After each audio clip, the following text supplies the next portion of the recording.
Hello, good evening. Welcome to another episode of Fighting Words, the roundup show where myself and F-Word take you through what's been happening in the Capcom Pro Tour and the world of Street Fighter 5 here on the Capcom Fighters channel on a Thursday night. What's going on, mate? You right? Yeah, I'm doing all right, mate. Yeah, a little long drive here, but we've had a nice little chat building up to the show. It's been quite a turbulent weekend, a lot of drama, a lot of excitement, and another qualifier has been crowned. So the tour continues to deliver. How did you enjoy watching the top 8, the finals on the weekend? Oh, man, crazy hype. Yeah. Crazy hype. I was super excited before this tournament started just because I'm so familiar with the EU West scene, from Belgium to France to all the other regions out there, of course, in the UK. France? Didn't see any of that on Sunday, mate. Was that? Well, not on Sunday. Well, I suppose Damascus was there. The only Frenchman in top 8, of course. I thought we were going to be unbiased on this show, Logan. Oh, just stating. It's only a fact. It's just a fact. Well, I like stats. No problem. I like stats and figures. Yeah, true. But a great performance in the end. I actually got that one from the Game 2K. He sent me that one. The only Frenchman in top 8 for EU West was Damascus. So, are we keeping this in? We might want to edit this part out. No, this is definitely staying in. All right, cool. It's all love anyway. I do have to be honest though. I was there on the Sunday. Yeah. Round 2. Yep. I was ready. I remember. Yeah. I had one shirt. You were confident. I had 2 shirts. 2 shirts. See what you done, Takamura? 3 shirts. Brought out 3 shirts. 3 lions. I thought football. Oh my goodness. I thought football was coming home.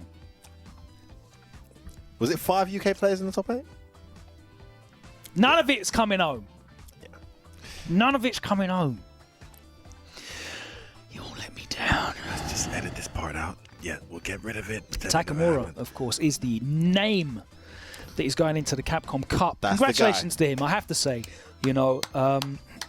Obviously, I would have personally liked to have seen one of the UK-based players qualify, just because that's so much personal investment emotionally, time-wise into the community, and I feel so happy when I see our guys do well, but I can't feel bad about Takamura qualifying. It reminded me of our first year at Brussels Challenge, and just seeing how much the Belgian community backs this young player.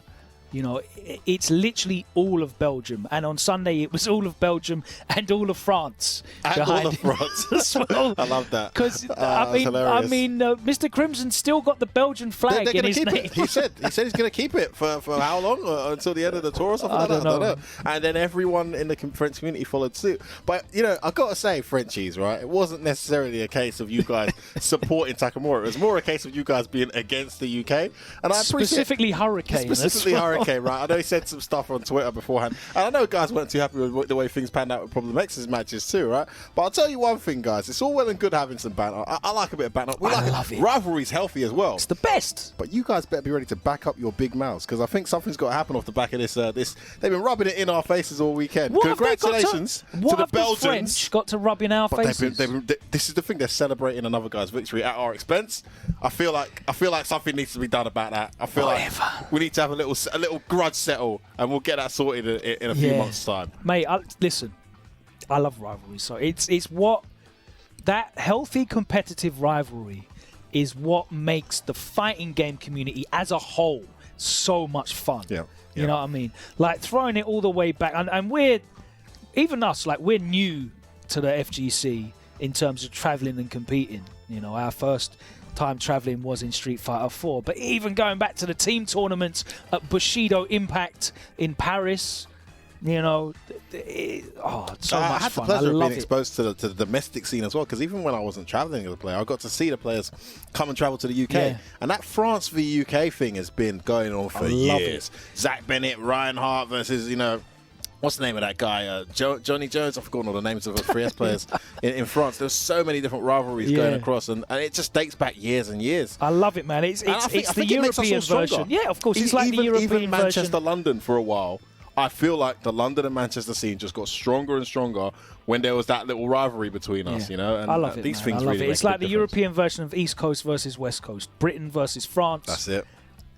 Hopefully we get some more time. And it reminds us of, we were talking about it last week on the show about sorry, 2 weeks ago on the show about how fun team tournaments are. Oh, mate, when there's something on the line. It's different. It doesn't have to be money or a prize or anything like that. Pride, bragging rights. Bragging rights. National pride's a big deal, Logan. Yeah. No one wants to lose. Regional, territorial pride. I love it. What a great... But let's just talk about the event, Had a great showing. Again, we saw a surprise name, I guess, make it through, although not a name that we were not aware of. It was one of the players that we kind of highlighted. And on the show, we've been looking at players in advance. If you look at... It wasn't too far away last year as well before you go down that route, because these guys in Belgium, by the way, Takamura still not sponsored somehow, right? These guys, the whole, like you said, the Belgian community rallied behind him. He was like a few hundred points away from qualifying. They started flying him everywhere. They just couldn't get him to the last 2 events. Even though they had the money, he couldn't get free to go to the last 2 events. But he didn't come too far. So he was so close. Yeah, a surprise, but not a massive surprise, right? Because he's definitely a capable player of qualifying. And when we will talk about this later in the show, another name that has never before qualified for Capcom Cup has made it in there. Out of 5, 4 of the players that have qualified have never qualified for Capcom Cup directly themselves before.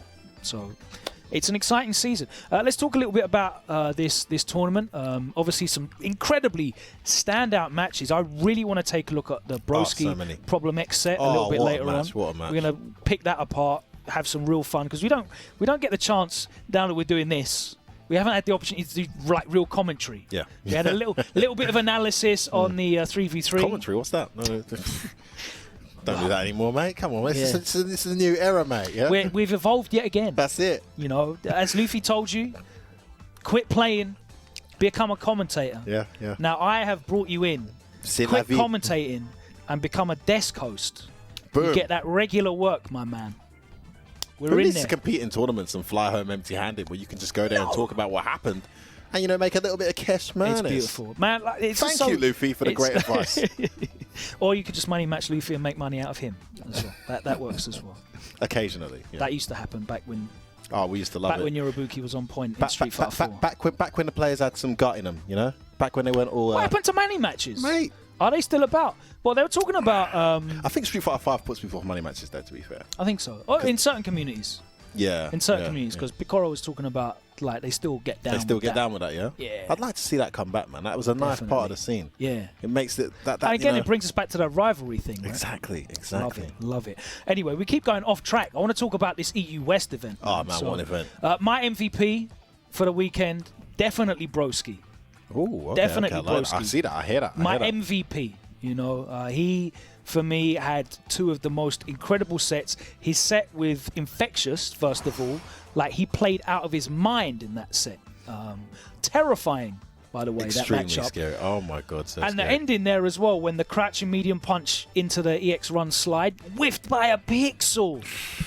Oh, that was so unfortunate, because that had hit every single time. Yeah, I mean, it's so strong, but I didn't realise that it didn't work at all ranges. Yeah, whether it was I haven't even a late gone cancellation. Back. I need to talk to Infectious about why it didn't link. Oh, it was just such an incredible set, the way that they were both adapting to each other as well. I wish that set had been longer. And the momentum shifts were incredible, because you saw Infectious staying in old for so long, and then, when that old play wasn't working, he was doing so many cool things that I didn't realise old could do as well. When he gets into that range and does that crouch fierce from a mile away, and everything links into a massive combo, into corner carry, into Oki, and then when he stands at range and he's zoning him out, but then occasionally he'd switch to Young and he would just get in and maul the guy. It's so scary for Broski, who's having to control, and don't get me wrong, Dhalsim's cheap as hell, right?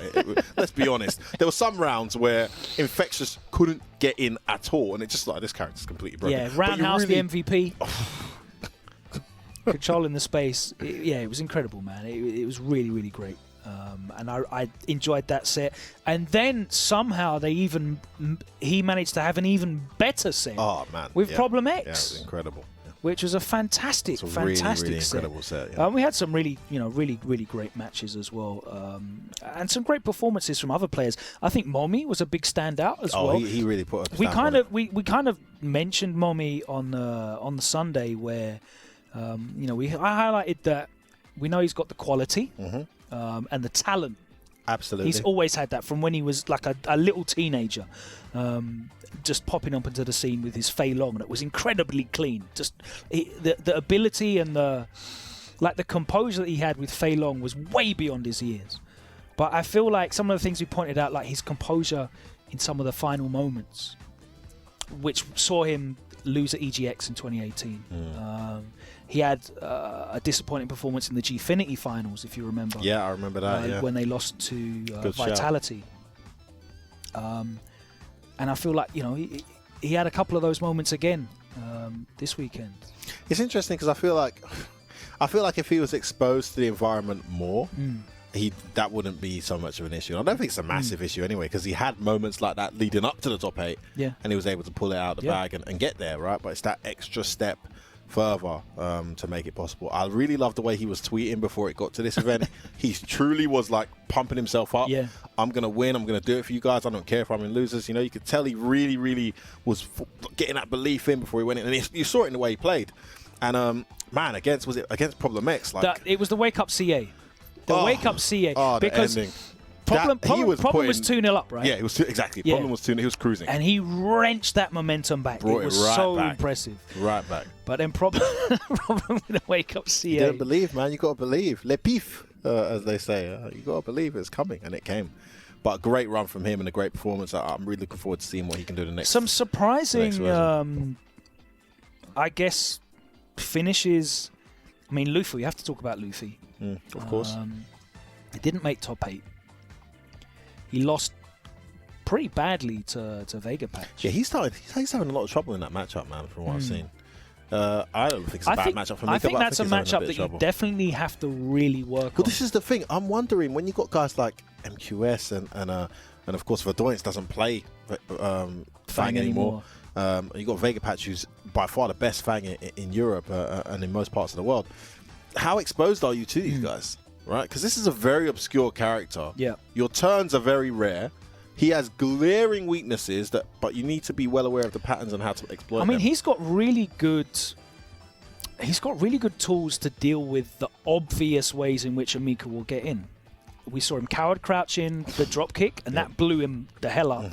He's got really good anti-air answers to dive. How many active frames has that got? I mean, it's double, as well. So it's not like tons of active frames. So. It's really difficult to bait that as a change in your jump arc unless it's a faster jump arc change. So you really have to change your approach and work on that matchup specifically. It's kind of like how we talk about characters that, on a very superficial level, are used to anti-airing with a very easy button. Just press one button, anti-air. As soon as they get a matchup where they can't do that one thing, then they have to change. And I feel like that was very evident in Luffy against Vega Patch, where Mika's got a lot of answers. She's got a lot of punishes when she has Bar with the EX shooting Peach. Fang doesn't really punish her tremendously badly for her taking risk even as well. Even when she does the splash and he bets right and he blocks it. Even if you go for a command grab, because what can Fang do for a command grab loop? He's got nothing to deal with command grab loops. But even if you make the read on a command grab loop and hold up, like, what's the punish that Fang's going to get unless he's got, like, tons of resources? It's not a horrendous situation to be in. So I feel like once Mika can get in, and you do need to just be a little bit different in your approach, that... Yeah, but that's the thing though, right? Once Mika can get in, right, is one thing. But secondly, Mika's not got the best defense or when she's getting rushed down, and Fang has some annoyingly long strings. And you saw Luffy kind of trying to go for his turn a bit early a number of times and losing a lot of health. And again, that's familiarity, right? You need to know where the gaps are. Exactly. You need to know what your tools are that can interrupt. Can you shoot and Peach through that cancel? Into the rear bender? Can you use your EX wingless to get out? And we saw Luffy do that a couple of times. But then it removes the EX to punish certain things with shooting Peach. So it's like all a trade-off. But yeah, I think that certainly kind of illustrates that there's no real dud characters. Like, you can come up against someone that's a real specialist with their character. We even saw Escudo doing work. Well, having said that, there are some with Alex. Yeah, he had a great one. I've actually played that guy. It's very decent. I would say I agree with you 99.5%. Oh yeah, I'm not going to say everyone's a threat. Not everyone's a threat, but like there are some matches where it almost doesn't matter how good the player is when it's that matchup, and we saw that in Vega Patch's following match, because Mommy Absolutely. I mean, that was horrible. That was just... And look, there's a lot of stuff Vegapatch can do that I saw he didn't do. But all in all, that's just one of those matches where if the Cammy's on point and the Fang is on point, it's only going to end one way. It's just a horrendous matchup. It's so bad. Yeah, I mean, you saw how ready Momi was there. He was continually buffering down in neutral just to make sure that he was ready to input those DPs. That's obviously what it was. Yeah, especially when he had him stunned, he was buffering a lot. Just in case that he quick, woke up and recovered from the stun. And caught him out. Yeah. So you always have to... He was teabagging. He's a scumbag. But again, I love it. I want to see more of this stuff, Like, as long as it's in-game, as long as it's all in-game, I think anything goes. And listen, I saw the tweet from Vegapatch afterwards saying, hey, man, he does it to me all the time. It's no big deal. Like, Vegapatch wasn't bothered. It's like everyone else that was more bothered than Vegapatch was. Everyone was bothered. Like, they were outraged on behalf of Vegapatch. He didn't care about being teabagged. Listen, I want to see more scumbaggery in-game. We need bad guys. If it's in-game, pick that counter pick that is just a horrible, evil counter pick for this valiant character specialist. Be that bad guy, Be Marn counter picking people in Street Fighter 4 when they use Zangief and pricking Sagat and just pressing roundhouse. Be Shen and promise the world and loyalty to your character, and then pick scumbag Elena and block a 16-year-old from getting to his dream. Dude, I want to see all of that stuff. Like, we need more bad guys in game. If it's in game, then I'm down for it. I want to see more of that. Momi's a great candidate for that. I think he'll be looking forward to it. He's in the right place. He's Alpha in the right Academy. Yep, exactly. He's learning from one of the greatest bad guys ever in Street Fighter 5 history. Punk, one of the innovators of teabagging. Yeah, clearly. He took it to a whole other level, with his style. And I was really impressed by the teabag against the delayed teabag into the counter hit crash. He counter hit as well. Man, Techers. I respect Different league. Different league stuff. Hurricane had a great performance as well. I have to send shout-outs to him again. Another player that wasn't sponsored. An incredible performance for him. He got to grand finals. He was so close both times. He lost 3-2 both times. He was on fire. Yeah. I mean, the lead was a big problem, though. I think he needed to get off to a better start in that grand final because already Takamura's in winner's side. And Takamura was so clever to play the way he played. I mean, a couple of raw DPs in strings, some gutsy reads and approaches. I think, I don't want to take anything away from Takamura, and I don't even want to talk about the connection. The way that he was playing, like, his reads were paying his off. Decision making and reactions were really, really impressive. That was great, but he went for some hard reads, and they worked for him. Starting out, even in the set against Problem, it was like everything that he was trying was working. And I don't mean it was trying because Problem couldn't stop it. Like, there were situations where he was definitely making hard reads, and it was just working for him. He was just right a lot of the time. He was. When it's your day, it's your day. And I feel like that's what this circuit's about at the moment. It has to be your day. And I think we'd be doing a disjustice to the journey he was on if we don't talk about the fact that he had that set with Reinhardt early on, right? And he's had this set, and for those of you who don't know, he had a set with Ryan, and it was the wrong stage, wrong color, so the set was kind of null and void. Costume had to be changed. Yeah, exactly. And Ryan actually won the set. So if you're a guy like Takamura who almost qualified last year, right? Got a chance to qualify this year. You've just been sent to losers by Reinhardt in your head, right? You find out you've got this lifeline. Like, hold on, that match doesn't count. Let's play again. What does that do to your gameplay moving forward? What does that do to your approach for the rest of the tournament? This looked like a guy who just was reborn, like, for the rest of that set. The way he played, but he was just on fire for the rest of the set after that. And I think that played a massive part to it, because once you get that kind of like break, like, never again, and it was winners all the way, right? He didn't get reset, did he? No, it went the whole way through. There you go. As we said, Hurricane lost 3-2 in winners final and lost 3-2 in grand final, so he got very close both times, but he just wasn't able to stop Takamura.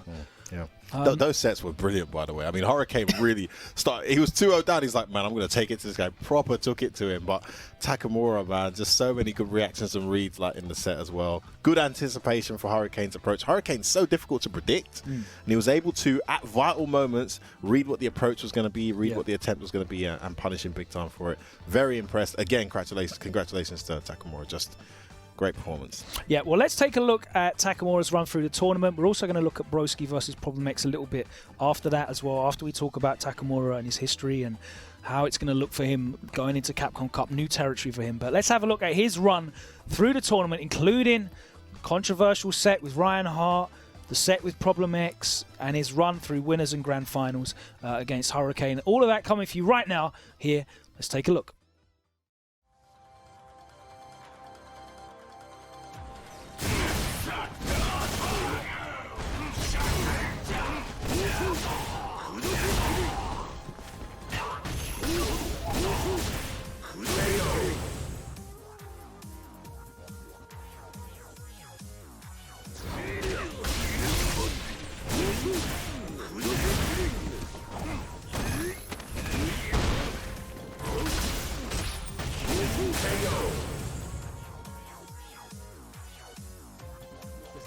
We'll press the button. Great conversion there from Takamura. A little double jab. No! Base down again. Yep. Ryan has done that EX from that range. Max stun. Gets one the hit game. now. One hit now. We'll be dead. Good block. No! That's it! The Ragu Takamura. We see it right at the end. Right at the end. The ace in the hole. Beautiful stuff. And he's going to advance 2-1, send Ryan into the losers. We are going to see Takamura. But Problem punishing back to the corner we are for.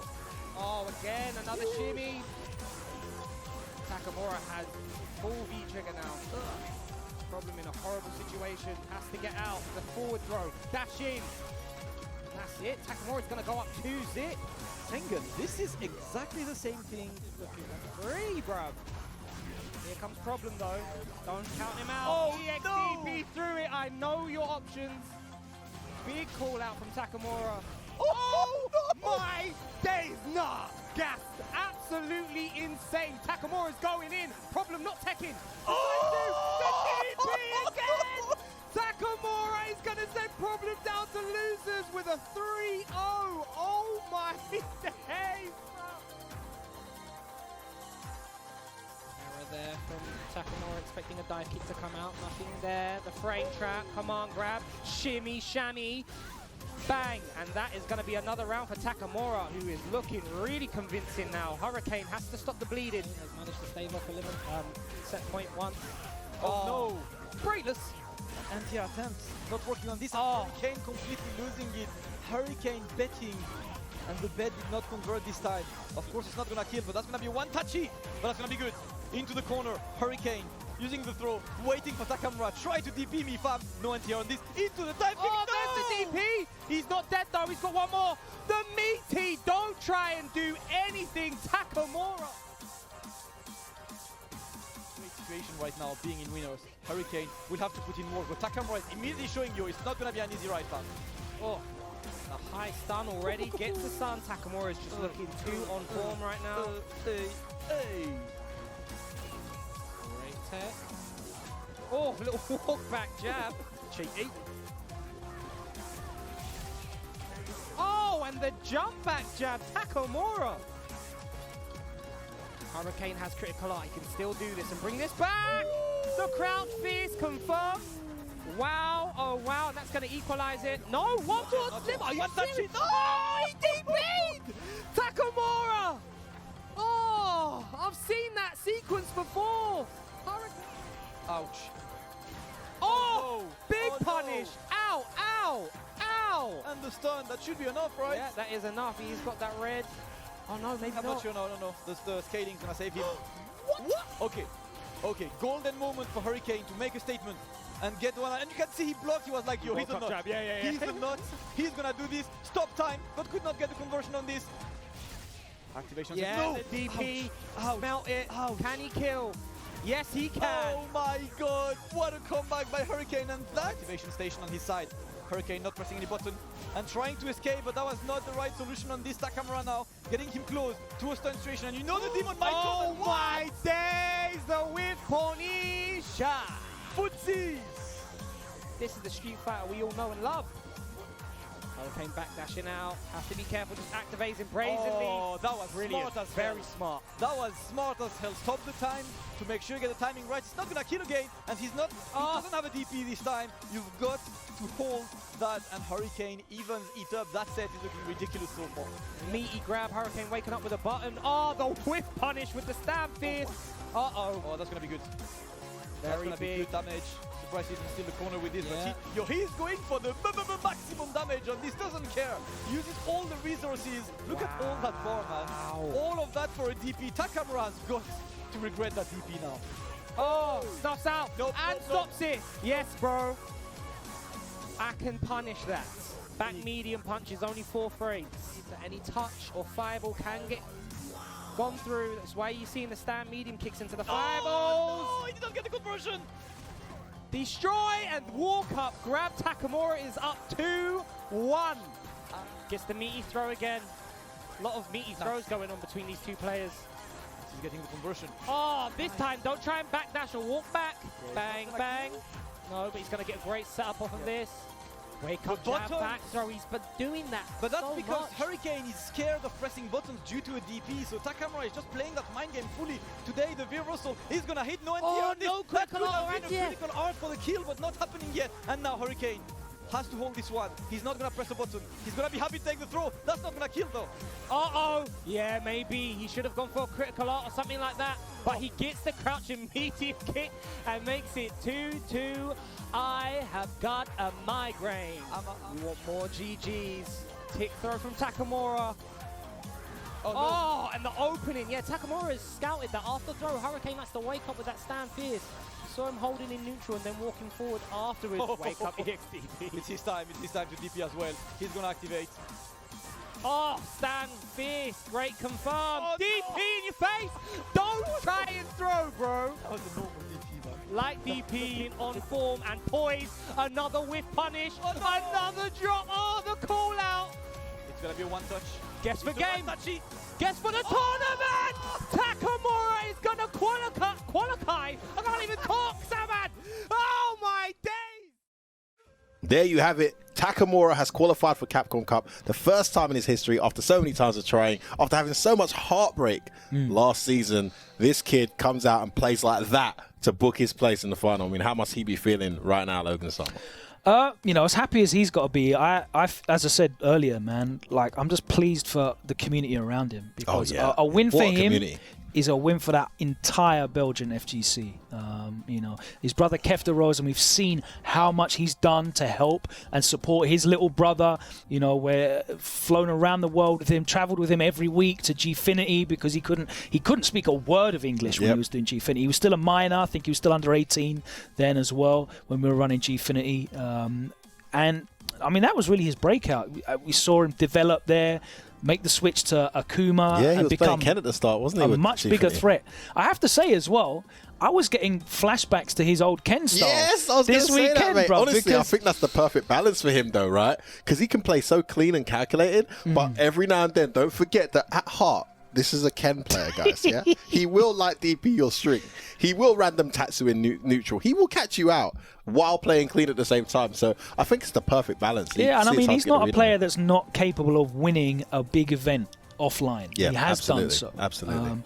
We've seen him do really well offline as well. He finished, what, second at UFA last year? Yeah, that really good set with Punk. Tried to bring it back. Almost got a reset, wasn't able to. And look, Punk set the record for points in a season, and finishing second to him is there's no shame in that. He finished third at Brussels Challenge that year. Home sweet home, yep. Lost to Problem X in losers, I think it was, and then Problem went on to play Angry Bird. So yeah, Angry Bird won that. He had a great run at Rebel Kumite, surprised everybody. Yeah, what a run at Rebel Kumite. Yeah. And was it? And let's not forget when he really broke out into I think his first American tournament. He had the mirror match with Takido on stage, on stream. Was that CEO or EVO? I can't remember. I think it was EVO. In my head it was EVO. Maybe it was CEO, but it was 4 rounds straight to Takamura. And he said before the match, I've watched him play too much. I'm going to win this set effort. And I was like, wow, this kid's confident. And we had a great year traveling last year as well. We got top 8 at Combo Breaker, 17th at EVO as well. So he had a solid year. He's not like a hidden gem like the other guys we talk about. This is a kid we already know is dangerous. This is a kid that was going to be a threat from the get-go. We didn't expect him to actually go on and win just because of the experience of the people that are in there, like the Infectiouses, the Luffys, the Problem X.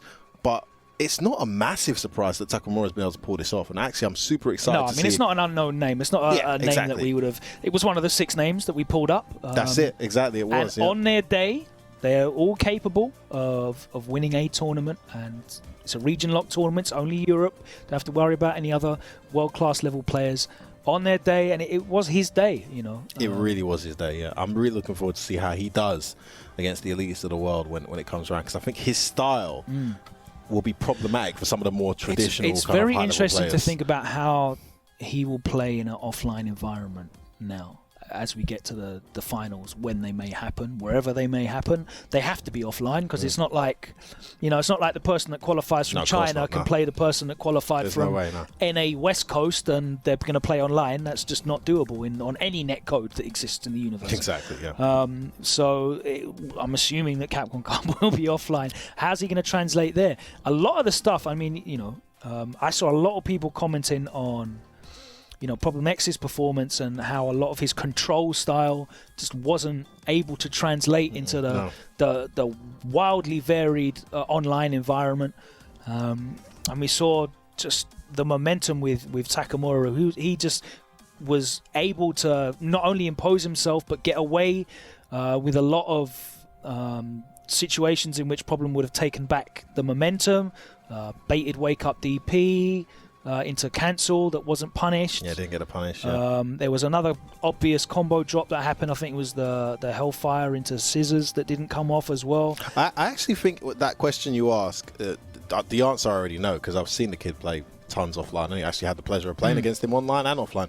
He'll play exactly the same. That's just how Takamura plays. The challenge that he's going to have is his opponents not being in the situation that some of them may have been in when they played him, right? Because a lot of the stuff we saw him do, the gutsy parry reads and the little DP in the middle of your string here and there, this is stuff he does. Like Takamura plays like that's how he plays. His heart. He plays with his heart, right? So that's not going to change. It's just going to be interesting to see how others respond to it and how he is able to hopefully rise from adversity when they do block that DP and they do punish him big time.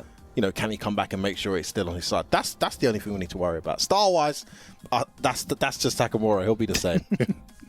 Well, unfortunately, we couldn't get an interview with Takamura. His English is not to a level which he felt comfortable doing an interview. We did give them the option of having it translated with subtitles, as we did with Picoro, but he didn't feel comfortable just being on camera. So fair play to him. You know, respect his decision on that. You know, but he is in the Capcom Cup. What we are going to do, though, is going to take that time that we would have spent listening to the words, or at least reading the words of Takamura and how he feels about his win and what it means to him and his community. I'm sure he's super happy. We can all predict that.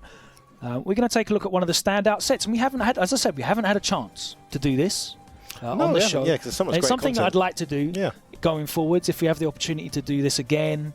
You know, with a new season, bigger production. I want to get you that touchscreen. Yeah, let's get feedback from the guys as well. See what you guys think of some of this stuff as well. It's always fascinating. Yeah, we're just trying new stuff. So if there's anything that you'd like to see on the show, hit us up. We'd love to take feedback. We're continually trying new things. But we're going to watch back this Problem X and Broski set, which was just universally acclaimed by everybody that watched it worldwide. What a set. And I think this will really be a breakout moment for Broski. I hope he gets loads of opportunities. Before you throw to that set, I have to apologise to my Belgian compadres, because they did tell me on the show I have to say something very important before we move subjects off Takamura.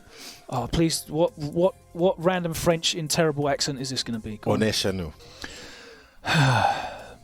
More bad accents from Femi, as always. What are you saying? We are at home, of course, in French.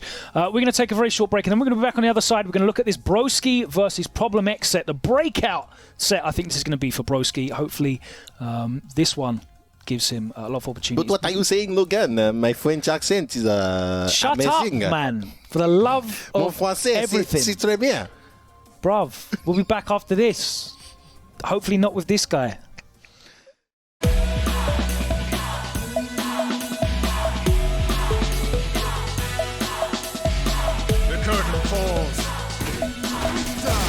I'll take you downtown.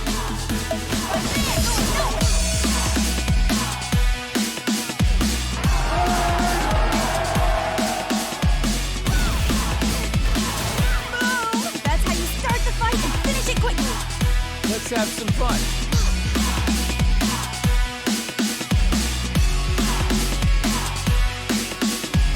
Let me zap you. Here we go. That's that. Terrific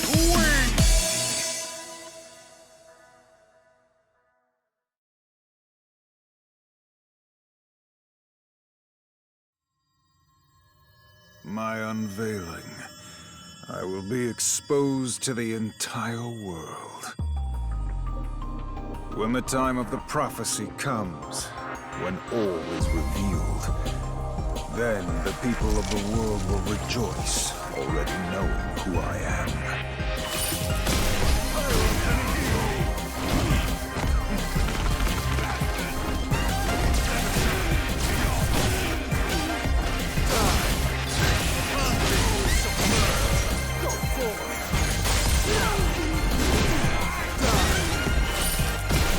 Call me Lord and Emperor.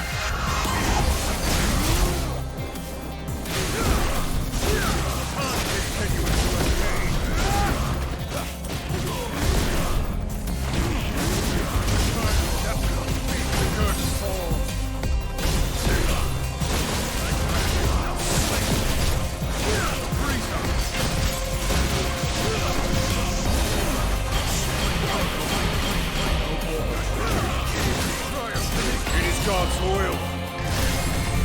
Time to return to harmony. Seraphic wing! My perfection does not require any training.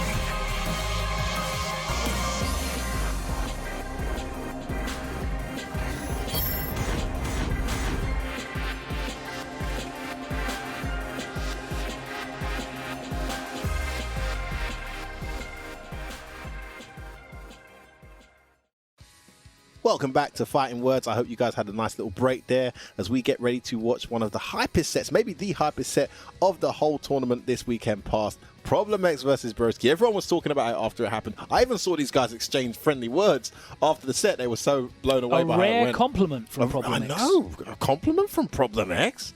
Had to check if his phone got stolen or something. Unbelievable. Complimented Broski on his phenomenal play. This was quite a gourmet back and forth. I actually haven't watched it back since, so I'm looking forward to refreshing my memory and just enjoying this set right now. All right, well, we're going to watch it off of the Capcom Fighters archive. Of course, you can catch all of the past broadcasts. All you've got to do is subscribe, and you get access to all of that. It's great. It's obviously on YouTube as well, on the Capcom Fighters YouTube channel.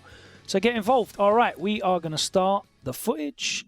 Let's get into it. It is Broski on the player 1 side, Problem X on the player 2 sides. And of course, it's their special. This is a tough matchup for Dhalsim. Let's not be. Yeah, no, it's uphill for Dhalsim. I think it's not like terrible. He can definitely win it. He can make it a nightmare for Bison at times. Well, it's one of those games where, you know, a character that normally is used to controlling the neutral no longer gets to control the neutral. And that V skill too is not a game changer, but it's just another thing to think about for Dhalsim. Well, he is using it. Again, that roundhouse that was so effective against Infectious, he's putting that out there and hoping that the priority will save him. Yeah, these are the little things that make the matchup tricky for Dhalsim. That scissor kick, once you've blocked certain negative moves in neutral, scissor kick's guaranteed, so you can't even press a button. Things that Problem X is well aware of. Activation really early on. Yeah, use that stand jab really well to check the dive kicks. It's a great answer for that dive kick from, well, let's call it a drill. A drill from Dhalsim that gets him so much mileage. That was a counter hit, so that wasn't guaranteed. Oh, that delay was what massive. Did you delay there? Delay tech. The great read. And look at the punish. Jumped out of. No quick rise, though. He doesn't want to take the mix. Straight V skill to escape. Now, slide into V trigger activation. Oh! He's still alive? Oh, what was that? Sliding to V-trigger activation for Broski was working all weekend for him as well. Bro. Oh, yeah. Usually you see Dhalsims do that a ton and they just get V-reversals on us every time because it's not landing. But it was just that was sick. The EX Psycho Blast again, just controlling that screen for him. He's going to land in it. He has to take that into the throw pressure. And again, he finds himself in the corner. That's another thing. Sometimes the dash is perfectly timed, can go through the limbs. Yeah, you can't do that on purpose. That conversion was disgusting. Again with the slide. And Problem X is just standing up. He gets caught on his toes. So many space-specific conversions from Broski. Yeah, he's so a warlord, so you know that he has put all the time that he needs to put into these situations. Oh, Problem tries to reset, but Broski read that. That was so clever. He knew he was going to back off and do a Psycho Blast. The counter hit as well, the delay. Good block from Problem. It's his turn now. Again, the surprise Psycho Crush. Cross up. Yeah. I remember when that happened, I thought that was just filth. Yeah, in my head, I was like, he's going to cross up. That was just filth. Even though you think he should have teleported there. You know, he was always going to do that. Teleport into guaranteed punish, boy. Might as well. Just maybe your opponent's not ready, right? Again, nice spacing. He gets back reset after the backdash. Yeah, both of these characters use these EX projectile moves from range really well. Almost got a big whiff punish on that Gale, but again, he finds himself crush countered after blocking a normal. I don't know what he's doing. It's just Bison, man. It's just guaranteed. Raw scissor there on that activation. Great punish again from Broski. That was really good awareness as well. He knew that the Psycho Crusher wasn't going to reach him. Too high to get anything after that counter hit drill. Oh, teleport! Great teleport completely avoids the Devil's Reverse. There's the EX again. Yeah, so he didn't want to take that mix-up off of the teleport after the EX fire. Oh, he timed that to try and catch that fire. Nice button on the Fierce. I think it might have been negative. Goes in. Again, catches him waking up with something. Probably tried a light kick there. Just tried to take steal a turn back. Wasn't a great situation. And a really good first round there from Broski. First game, sorry. Yeah, I feel like Broski is really showing his situational awareness. Problem tried to catch him in a few of his patented setups, especially off of the EX Psycho Blast, and he had some really good answers, some really good spacing specific answers where he just was ready for things to whiff. He was ready to get out of a lot of the setups. And you can just see that he's played a lot against a Problem. Yeah, these two actually went... Oh, that empty jump's interesting. Something Problem might need to go to the lab and check out. Oh, that was clearly tried to interrupt. Deceiving on that fireball, Logan. There's that jab reacting to that drill again. Yeah, he's looking for a V reversal that didn't come. Yep.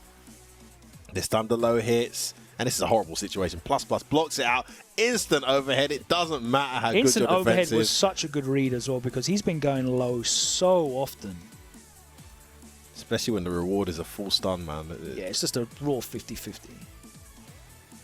And again, he gets cross countered that time, Logan. He likes that crouch jab to alleviate pressure, but Problem's doing the Psycho Axe from such a good range. Oh, beautiful. Reads the jump. That's a great reaction to the fireball, though. The EX scissor. Delayed the V reversal there, so Problem wasn't ready to block it. Damn, the space on that. What was that? Yeah, oh, was he looking for a backdash? Was he looking for a backdash there? What's that? The close fierce? No, it's a frame trap. It's a really good frame trap. But he has to be point blank for the hitbox to hit. That's dead. Nice conversion there. Another cross counter from Problem. Just that Bison life. Yeah, that dash just got through that poke as well. Those tiny, like, invulnerable frames. Nice whiff punish. Plus. Oh, that trade. That's such good pressure the way he uses that EX fireball from that distance. Yeah, Broski's gets a free dash off the back of it. Again, got another life lead. He slides underneath the jump. Oh, he almost came down with a punish on that slide. Again, using that EX fireball. And that EX fireball, you're right, that's been a really important aspect in this matchup. Oh, he tried to catch him with the air-to-air. And he put himself in the corner. Instead of trying to catch the trip guard recovery. Damn, that worked from that far away? Yeah, again, the late V reversal. Yeah, so annoying when that happens. You think the block stun's gone, but it isn't. Oh, that time. Punish. Oh, he just misspaced his drill and gets whiff punished with the stand jab. Great situation for Problem. First time he's landing one of these bad boys. All right, what's the setup going to be? Backdash away. Oh, he goes in. Good V reversal. Problem puts him on the corner here. Oh, there it is. Yeah, that is that mix, man. For Dalsim, it just sucks. You have to respect the scissors. I'm sure there's a button he can press, but it's a read. You know, it's not going to be a long range. You're not going to hit anything. Exactly. It's just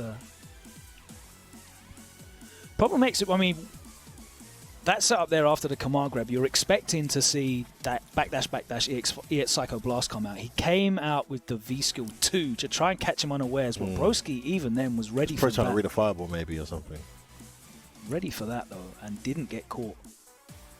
Punish on the slide. Too far away for the meaty slide to follow up. And again, it's the buttons whiffing into another button, just catching him out. And now the offense is all Problem X. Nice awareness there. Could have done like scissor kick there. I think it would have linked, right? Nice conversion off those jabs. Trying to get us down for a wake-up drill. And again, the slide into the V-trigger activation. Meaty jab. Oh, the spacing on these drills are fantastic. And look at all that chip. Look at all that grey life. Oh, but Problem has the lead. He tried to slide, didn't he? Natural reaction there from a Dalsim. He tried to jump over here, tried to slide, but I think the jumping was just timed perfectly. Yeah, just caught the back of his head. And I think Broski got caught doing that a few times, even against Infectious as well. Yeah, he's not dashing in time this one. It's a great round from Broski, but Problem's so aware, ready for that single drill that finally came out. Pushed him all the way to the corner. He's the button as well. So many things for Dalsim to look out for. I love that. Just got rid of that fireball. Yeah, and he's taken all the grey life off from that V reversal as well, which is a good net result for him, but he's still in the corner trying to fight his way out. It's a lot of plus frames. Just walk up after that light kick. Minus on block. Oh. Threw him out the corner though. He tried to read a head stomp, didn't come.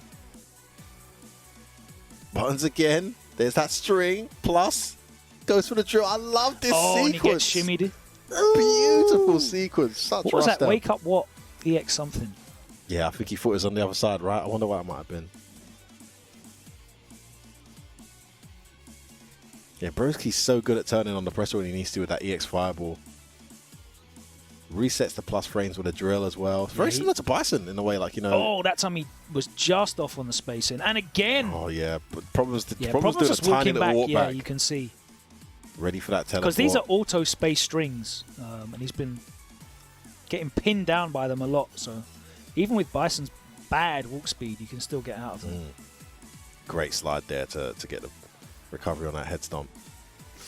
Wants the activation. Oh, he thought that was a minus drill, but I think because it hit, it wasn't. Oh, that's a terrible situation for Broski. He was looking great until then. Roundhouse is in your face. Doesn't want to be reversal. Oh, he had to. Eventually. Too much great health. Oh, the button. Oh, he gets gripped up. Nice drill. Gets the throw. Gets rid of that psycho. As well, yeah. Oh, that time he did catch him with the air tear. He's still alive, though. The trade.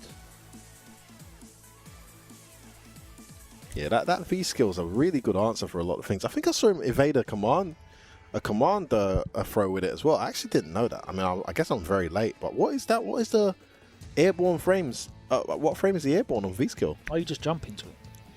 So he just jumped and did the V skill. Ah, okay. Just making sure. Because it looked like he did it straight from the way that he left the ground. Like he did it straight away, but no, it's a great option.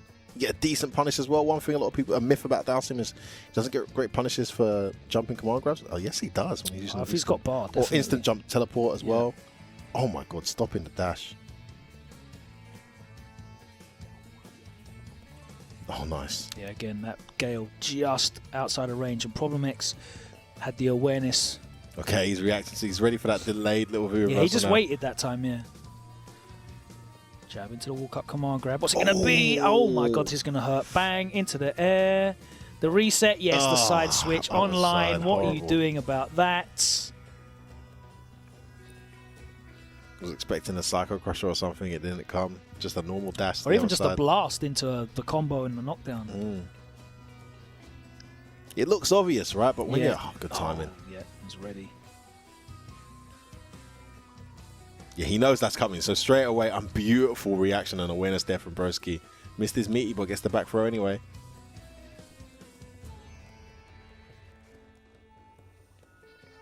This is a really solid round from Broski again. That dash wasn't positive though. Stun racking up. Probably didn't get his chance. Anti-air other side. Some of your own medicine. Is that close range? But I think it's back heavy. Oh, bad timing. That's unfortunate. Gonna dash up and get the activation. There we go. Straight into the command grab. This time. Oh, this could be it. It was looking so good. He's chosen to back away every time. What a choice from Broski to throw this time. Look at that great health. He's going to start cooking back medium. What composure to deal with that Devil's Reverse with the back medium. Because that would have been it. Yeah, great choice there from Broski. You don't want to be in negative frames in that scenario. No health. Oh, that's what he's looking for. Catches the back dash out. Oh, the slide that time. He has got all the answers. Look at that, stuns racked up again. Oh, Problem gets away with that scissor kick, but wake up buttons from Broski. He's reset the pressure. Problem's got to get out of this somehow. He has to V-reversal. Nice counter hit conversion.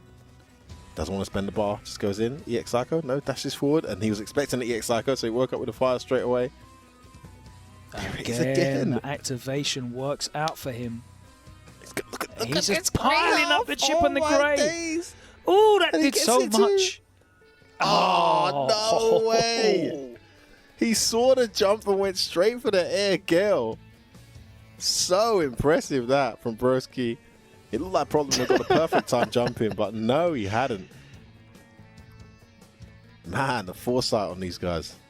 It's just beautiful watching all of the answers that Broski has to a lot of the stuff that we see Problem X dominating people with. And Problem X as well adapting as Broski's basically throwing everything, including the kitchen sink at him in terms of the traps that he's got, all of his best.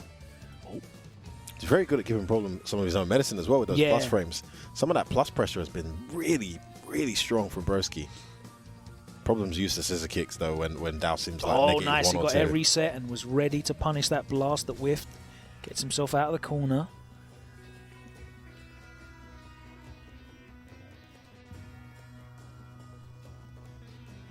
Getting back to that roundhouse really and that good medium kick. Yeah, this time and they're just having to trade EX bars with each other just to control the neutral. Gets caught. Just out of there with that jump teleport, and again, he went to try and punish that whiff slide. He was a fraction too late and got counter hit himself. Big life lead now. No, he went back and went for the load, and he probably didn't even get counter hit. Yeah, he was looking for the shimmy. Up. So look at this set point, Broski now. Problem X heading out of the tournament. Great situation there for Broski to close it out. Can he do it? Anti-air jab from Problem though. It's a very interesting kind of meter battle where they're almost neck and neck in the neutral in terms of their meter build and how they have to spend their EX bar. There you go. Look, it's almost just like a straight trade. And you'll notice their their gauge is basically the same because they're both putting out normals on block. They're both putting specials out on block, and they're basically picking up bar at exactly the same rate as each other. It's really fascinating to watch. As soon as you saw that medium kick, you saw the EX scissors come out. Straight away. These are the little things that Dowson can do on most characters that he can't do brainlessly on Dictator. I think he's got 100% hit rate on slide activate, I swear. It was so effective. I don't remember one being blocked. Problem X was not teching at all there, but he has got V-trigger. He tried to activate. He's going to do it off the target combo. Oh, that's going to hurt. Yeah. Try to press a button after the roundhouse. No, you don't, says Problem. Yeah, he keeps it tight. +3, goes to the crouching medium. No daylight for you. You're not jumping out of that. There it is again. Every time he blocks a medium, Logan. Great option for Bison. The thing is, though, Broski has got the bar now, so if he wants to try and impose himself in the neutral by putting that EX out, he needs to get some daylight, though. And Problem is doing really well at controlling the corner. There's the punish on the slide. And this is a huge life lead, so it's going to be really difficult for him to deal with. Yeah, a bit of a psychological break there from Broski. Overextended. It's the first time either of these guys has actually got a critical art in this set. V-trigger that hits. I'm pretty sure none of them have had a set. Yeah, it's got to be 100%. It's got to be 100%. And now, look, the situation's reversed. He went for the... I don't know if he went for a fuzzy for some reason, but... lost as well. Oh, he's done. And he's done. Problem X interrupts. It was really just down to Problem pin him in the corner and able to just peel off. Maybe not even health, but chip damage and Big grey time. life. He did so much grey health, and then he got a hit as well to take it all away. Chip and grey. But also, interestingly enough in this matchup, and it might just be the way these two play, because I can't tell. I'm still learning this. I remember watching Problem play Mochi tons in Japan, Red Bull Japan, and it was very different to that, you know, in the way the two approach it. But I feel like Broski having critical art there at the end was actually a sign that he was getting bodied. Yes, because when you're not getting bodied in that matchup, you're constantly using meter, it seems. At least the way those two play, you're constantly using meter. You saw that in the head-to-head. It was literally, you get an EX bar, I get an EX bar. We're both using our EX fireballs as soon as possible because we just want to dominate this neutral situation. And Problem has the added use of scissors. As you said, if you block the standing medium kick, you throw that out there, there's no risk involved. You're not going to get crush countered. He's too minus to be able to throw out a heavy button. If he just does nothing and blocks, it's fine, you're plus and you're in. If he tries to press a button again, you're getting hit and it's a hard knockdown. So Bison, in terms of neutral there, in terms of meter spend, he has 2 options which are good. And he's still got Devil Reverse. Yeah, he's still got that as well. Yeah, he's still got the V skill here and there as well. I see why it's why a lot of people consider it, at least this season, in Bison's favour. I think that V skill 2 added with all the other stuff makes it quite tricky. I mean, we didn't really but I still think it's fairly... We didn't really see that V skill 2 come into play that favourably for Problem. Yeah, you can't abuse it. Because he was ready for that. He was throwing out of it. It's more like, as it's designed to be, a preemptive option. And if you make the read on it, then you can punish him for it. I mean, I'll tell you what, he died in the end for it, but I love the fact he was ready to slide. Yes. For that, because it almost got him away from the Psycho Blast as well. I mean, it hit him in the end, and then he was in a terrible situation. He ended up having to hold the plus frames, Problem interrupted with the button, cancelled into V-trigger and closed it out. That was game over. But I do love the fact, and there was a few situations there where he threw it earlier as well, where Broski just showed his awareness of that V skill and how to play the matchup. I was really impressed with the way they both played. It was a fantastic set to watch. I had a great time watching that. And as I said, you can go and watch that back. The archive of that whole top 8, no bias. I know you can't believe that there's no bias from me. It's incredibly difficult to believe, but that has been my favourite top 8 so far out of the seasons.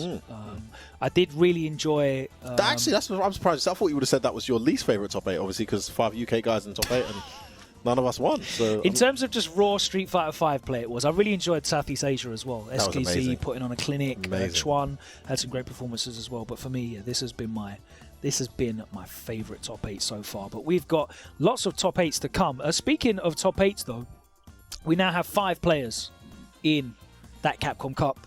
And as we said earlier, 4 of them have never, ever qualified for Capcom Cup through their own means before. Fino, obviously, in week 1. He's a man that has been there, I think, pretty much every year for Street Fighter 5. Ever since Gen, he's always made it. Street Fighter 5 has always been there. Yeah, but looking at Mandrake, SKZ, Picoro, and now Takamura, 4 players that have never, ever been to Capcom Cup before. How do you feel about that as a viewer, as an ex-pro, just generally? Do you feel like, this is a byproduct of online randomness? Do you feel like, maybe this is giving players that have that talent and maybe not the support to travel as often as other players the opportunity to shine? I'm really interested in your insight into these results. Yeah, I was thinking about this earlier because I think for the most part it's actually a very refreshing and exciting thing. I think especially for the player base. Looking at the results so far this season, and we said this earlier leading up to it, if you're just going by what we see, and the challenge you have as a spectator in an online environment is if there is drops and there is teleporting, there is disconnection, we can't see it. We're just going by what we actually see. Only the players that can actually see and experience that, and a lot of them have sent their recorded versions of what happened, and you're like, wow, didn't look like that to us. Or even when you are watching it does look like that because we're in spectator mode. Then you're like, then you know it's pretty bad as well. And when we saw that with the Broski and Shiv's match, it looked terrible for us, but for them it was nowhere near that. You get those mixtures, right? This is the thing with that. So what you see is not necessarily what they get. What they're getting, exactly. So just going by what we see, right? It has appeared to be the best player on each day who's gone and won, which for me is a massive factor, right? What we don't want to have is, a situation where, guys who definitely didn't deserve to win or could never have won had it not been for some kind of online lag or something, winning, because that's just not great for anyone. But I think it's fair to say that we've seen arguably the best player win each time, which sets it up nicely for the tournament. Now, do I think it's a good thing overall for the spectator base? I think that's yet to be determined. I can't argue that 18 Japanese players or whoever it was that qualified last year, we're only going to have 2 of them this year, is ever going to be better for us. Well, I think the overall number was, out of the 32 players at Capcom Cup 2019, 18 of them were from the East Asia region that are playing this weekend. And as you said, there's only 2 of those events, and I would imagine that one of those players will probably be voted in as well on the popular vote, which is for the 20th place. If somehow Daigo doesn't get in, it's going to be very difficult to beat Daigo in a popular vote for anything. It's very interesting though, right? Because these events because they're region locked, they're shining a light on the players in that region that might not otherwise get the opportunity to be seen. Not necessarily because of their lack of talent, you know, or their talent compared to maybe the top 1 or 2 players in their region. Absolutely. But a lot of them just don't have the same support. We spoke to Mandrake, and you know, he said as a sponsored player, but not to the same degree as some other sponsored players, he has to be very tactical and strategic about what events he wants to go to. You know, he can't be in this thing where I didn't go to 2 events this month, I'm going to go to 4. You know. Or, oh my God, this event has, you know, it's a premiere. I'm going to snipe this event because everyone's over there and I'm going to fly here and I can pick and choose. Yeah. He can't do that.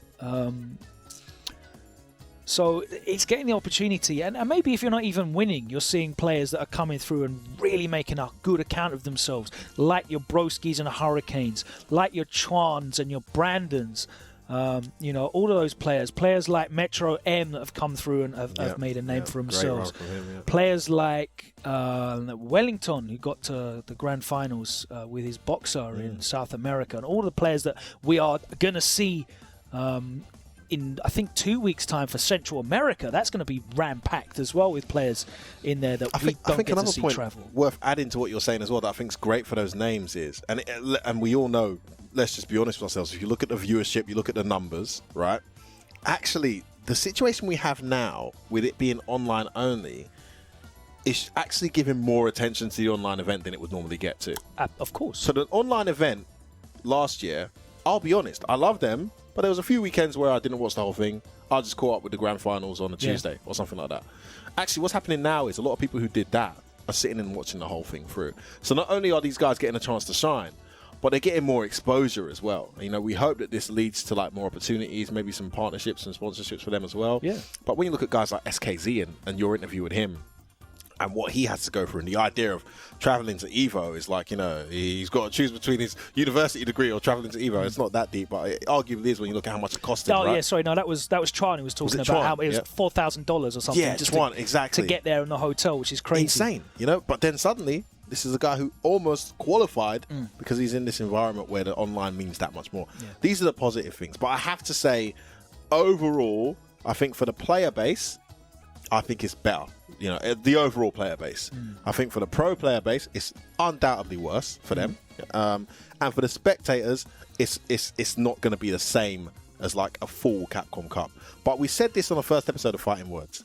If I could choose to have this or nothing, you bet your top dollar I'm choosing this a million times. There's no choice. There's no choice. We're actually spoilt to have something at all. There are sports events that have nothing right now. Yeah, I mean, look at every other fighting game out there at the moment. Do they have organised tours as it stands? No. Do we have this content? These kind of shows? Nope. No. You know, so yes, you can look at the complaints that are out there about where's my netcode patch. Well, almost every game that has been developed in Japan has the same complaints. Yeah. You know, oh, where's my character announcements? I want this and that. Look, we all want that. We all want to play flawless netcode with every character we've ever dreamed of, including weird random ones from the EX series we're never going to get, you weirdo. You never know. You never know, mate. No Kyrie for you, mate. Sorry. You can do it. But what we do have is great competition every week. Hopefully content that you enjoy every week. And something to look forward to at the end of it. We're all playing for a purpose. We're all training for a reason, you know, to try and get at that Capcom Cup that is still happening at some point. And it's exciting. It's still entertaining for me. Can I say one more positive? Because I know we're quite tight on time. One more positive I will say, Logan, with these online events is, with the offline events, you never get quite as much drama as you're getting with these online events. And I tell you now, being a spectator, an analyst, a commentator, a host on the sideline, not having to be on the receiving end of all this drama, I'm kicking back with my popcorn and I'm reading through and I am enjoying this like crazy. It's like an episode of EastEnders, but at the highest level, because, you know, I'm getting all the games I like, but I'm also getting all this controversy in the middle. That's a soap opera for everyone that doesn't live in the UK, by the way, EastEnders. Doom, You'd have to be British to know what that means. But yeah, I actually quite like that. And look, I'm a guy that appreciates a bit of drama as long as it doesn't get too far. So I'm loving the drama. It's nice to have drama that's in game. Yeah, as I said, that's it. It's all in game drama. I'm here for that. I'm here for conflict in game. I'm here for drama in game. I'm here for rivalries and heated conflict in game. Bad guys, and we're getting that versus good guys in game. We're all down for that. We're going to be back on the other side of this short break. We're talking about another great event from the people at Blink Esports, this time representing the Dominican Republic, their home nation. So we're going to be looking at that on the other side and looking ahead at Asia East this weekend. Oh, it's going to be very tasty. See you on the other side of this.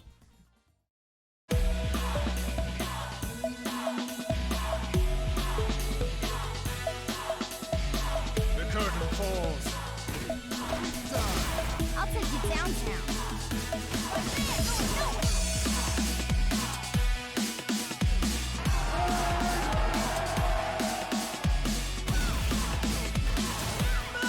That's how you start the fight and finish it quickly. Let's have some fun.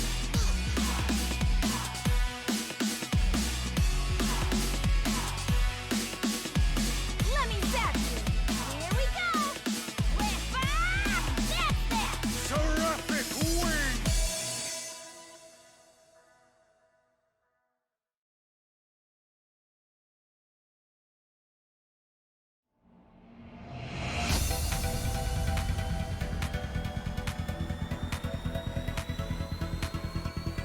Go beyond the battle! Get ready. Destroy! Begin! Let's go. Disappear! Kneel!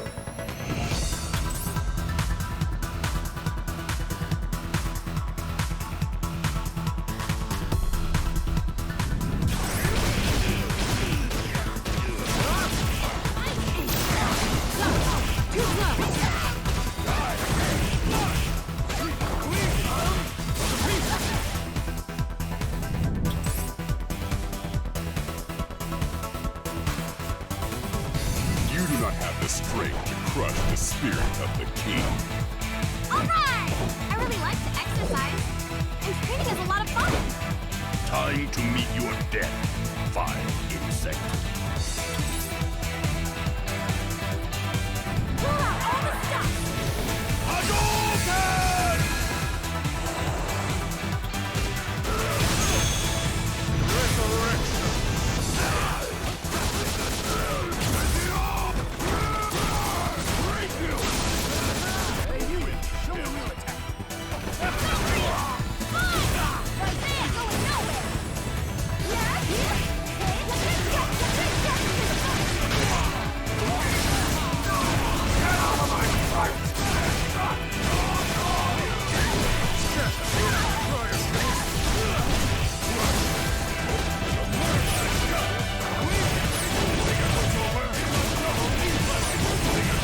Witness the power of the continent!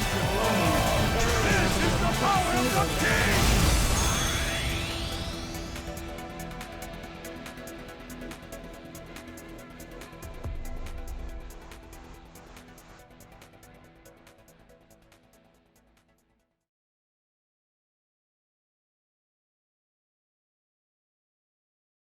Paraneuro device expansion completed. Pseudo personality asset is imported properly. Biological brain connected. Dawn unit 0. Startup sequence will begin. Well now, little piece of junk. Time to wake up. Dawn unit 0. Activated. Well, Jody, who is a piece of junk?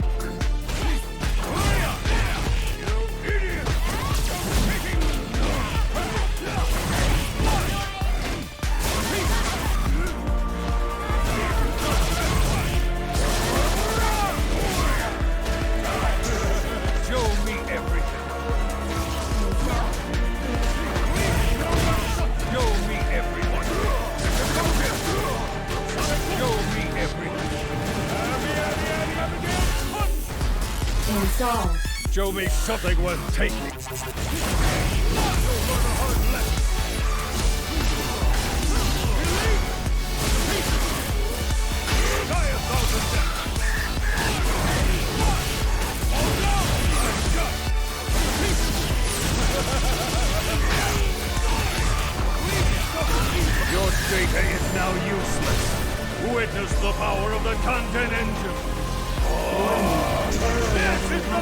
Your data will reside in me for eternity.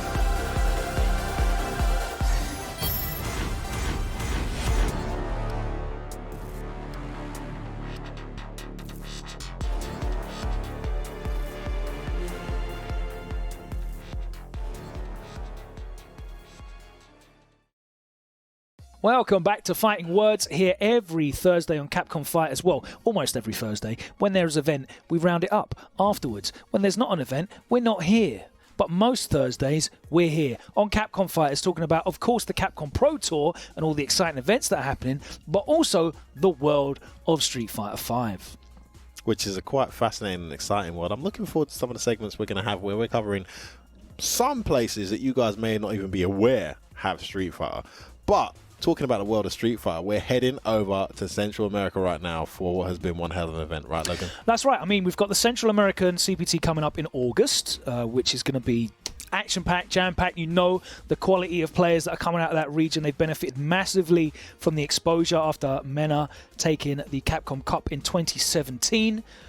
Since then, that region has really grown. They've got premier events there all over the region, really strong players, and some great organizations investing into the FGC, specifically Street Fighter V. I'm going to be looking at an organization that we have featured here on the show before, Blink Esports, a company that I first came across when I went to Game Over, which was the premier event in Santo Domingo last year. They put together a really exciting exhibition where they wanted to showcase the 5 strongest players in DR against 5 strong Japanese players. And Japan won, but it was a really exciting exhibition. Yep. They got Yipes and Tasty Steve in there to commentate it. It was so well put together. Well, fast forward this year, obviously we have no offline events at the moment, but that has not stopped them from putting on great product. And they recently did an all-star event for the East Coast of North America, an all-star event for the West Coast of North America, which we looked at. Artwork on that as well, man. That was ridiculous. So the guy that does that artwork, Same Fox, actually finished top 8 in this event this weekend. What? He competed in the All-Stars event, Dominican Republic edition. So they had 16 players drawn from across of the DR. Players that you'll know, such as Louis Man, Lilo, Jockey, Kaba, Crossover, DRA, Mena RD, alongside other names, some newer names that are not familiar to me, like Droka, Roy, The Evil, El Oscuro, Taker, Brian D, Juan Fran, who's a Alex player that finished 5th, which is very impressive, and a breakout performance from Hermes Venatori, who's a Kami, who finished 3rd as well. Wow. But Mena RD, I really want to talk about his performance, because not only did he win in sound fashion going all the way through winners, he won using 7 characters. Yeah, fascinating. He's taken a whole different approach to this game now, hasn't he? He has. He picked Sakura, Karin, Birdie, E Honda, Armika, Cammy, and Abigail. Now, I'm actually not surprised to see him pick so many characters. And I say this with respect because Mena's an extremely talented player, right? But I'm super impressed with the fact that he's able to pull it all together now and actually win an event playing some of the characters. He's been dabbling with tons of characters for a while now. I even saw his Akuma not long ago. Yeah, that's right. And look, speaking transparently, as talented as he was, I wasn't blown away by some of these sub-characters. I don't know what work he's put in since then, but it seems like he may have figured out a way now to start truly competing in this. I don't know if it's a long-term plan of his, but he looks very strong in all the matchups he had.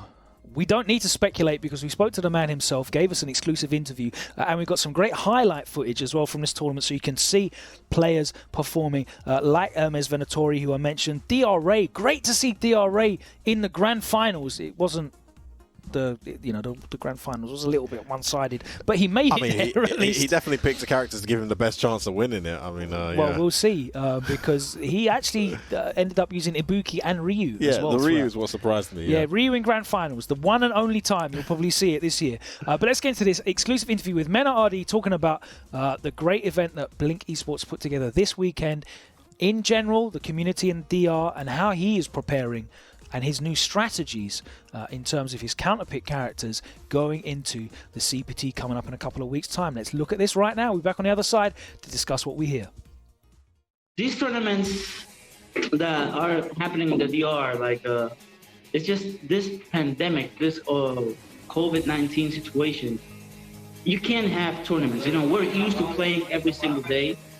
That's one of the advantages that Dominican Republic has. Like, it's small, so we play a lot. But then when we lose that because of COVID, we have to do something else to keep playing. And thankfully, we have Blink, we have DPGL, we have all these Dominican organizations, Game Over, all of them just doing a lot of tournaments for all the community. I'm doing tournaments. So everyone gets to have competition every single week, you know? And I think it's helping. A lot of new players are in there. Like, I don't know if you saw the event, like, but there's Hermes Venatori, like, he got third. And a lot of people don't even know who that is. Yeah, the Alex player, Wanfra, like, so many good players are just, you know, up and coming. So it's working. I think it's working. ¿Qué opinas tú de esta mano de Cami contra Honda? Jugadores de Street Fighter 2. Un poco rara de ver, Dante. Sabes que poco, o sea, en los torneos ver a Honda, ¿no? Aquí vemos como Mena acaba de sacar a Honda para que todo el mundo vea el show aquí. Pero Hermes Venatori con el pixel de los dioses intenta conseguir el comeback y adivina qué, puñito especial move, manito. Míralo ahí, va a hacer muy buen daño. Va a quedar vivo pena, pero ahí está. Y le permitió ahí vivir un poquito más. ¿Qué opinas tú ahí, DJ Onsi, de cómo ha estado adaptándose Hermes Venatori en esta pelea? Lo veo súper adaptado y mira cómo le pega ese golpe a Mena. Va a coger aquí la ventaja. Y ay, señores, el hype es real. Consigue Punish Man y sí, señores, confirmación con Special Move. Mena RD pasa a la gran final de este Bleed. Well, I've been using so much characters because, you know, I was a birdie specialist for so many years, and every time a patch came out, he was affected. Every time a patch came out, birdie was nerfed, and I really thought it was very unfair to put in so much work and then getting my character nerfed. So my new approach with the game is corner picking. So basically, I'm gonna play only good matchups for me. Every matchup I'm gonna play is gonna be good for me, or at least even. Because I'm gonna corner pick everybody, and you can't nerf that. Like, unless you nerf all the characters, then I'm gonna be okay. Well, the characters I used in the tournament were Cammy, Mika, Sakura, Honda, Birdie, Abigail, Karen. I think 7 characters. I think that's it. I like Sakura in matchups that characters that have like lingering hitboxes that you can't really whip punish. She usually can because of her long standing light kick.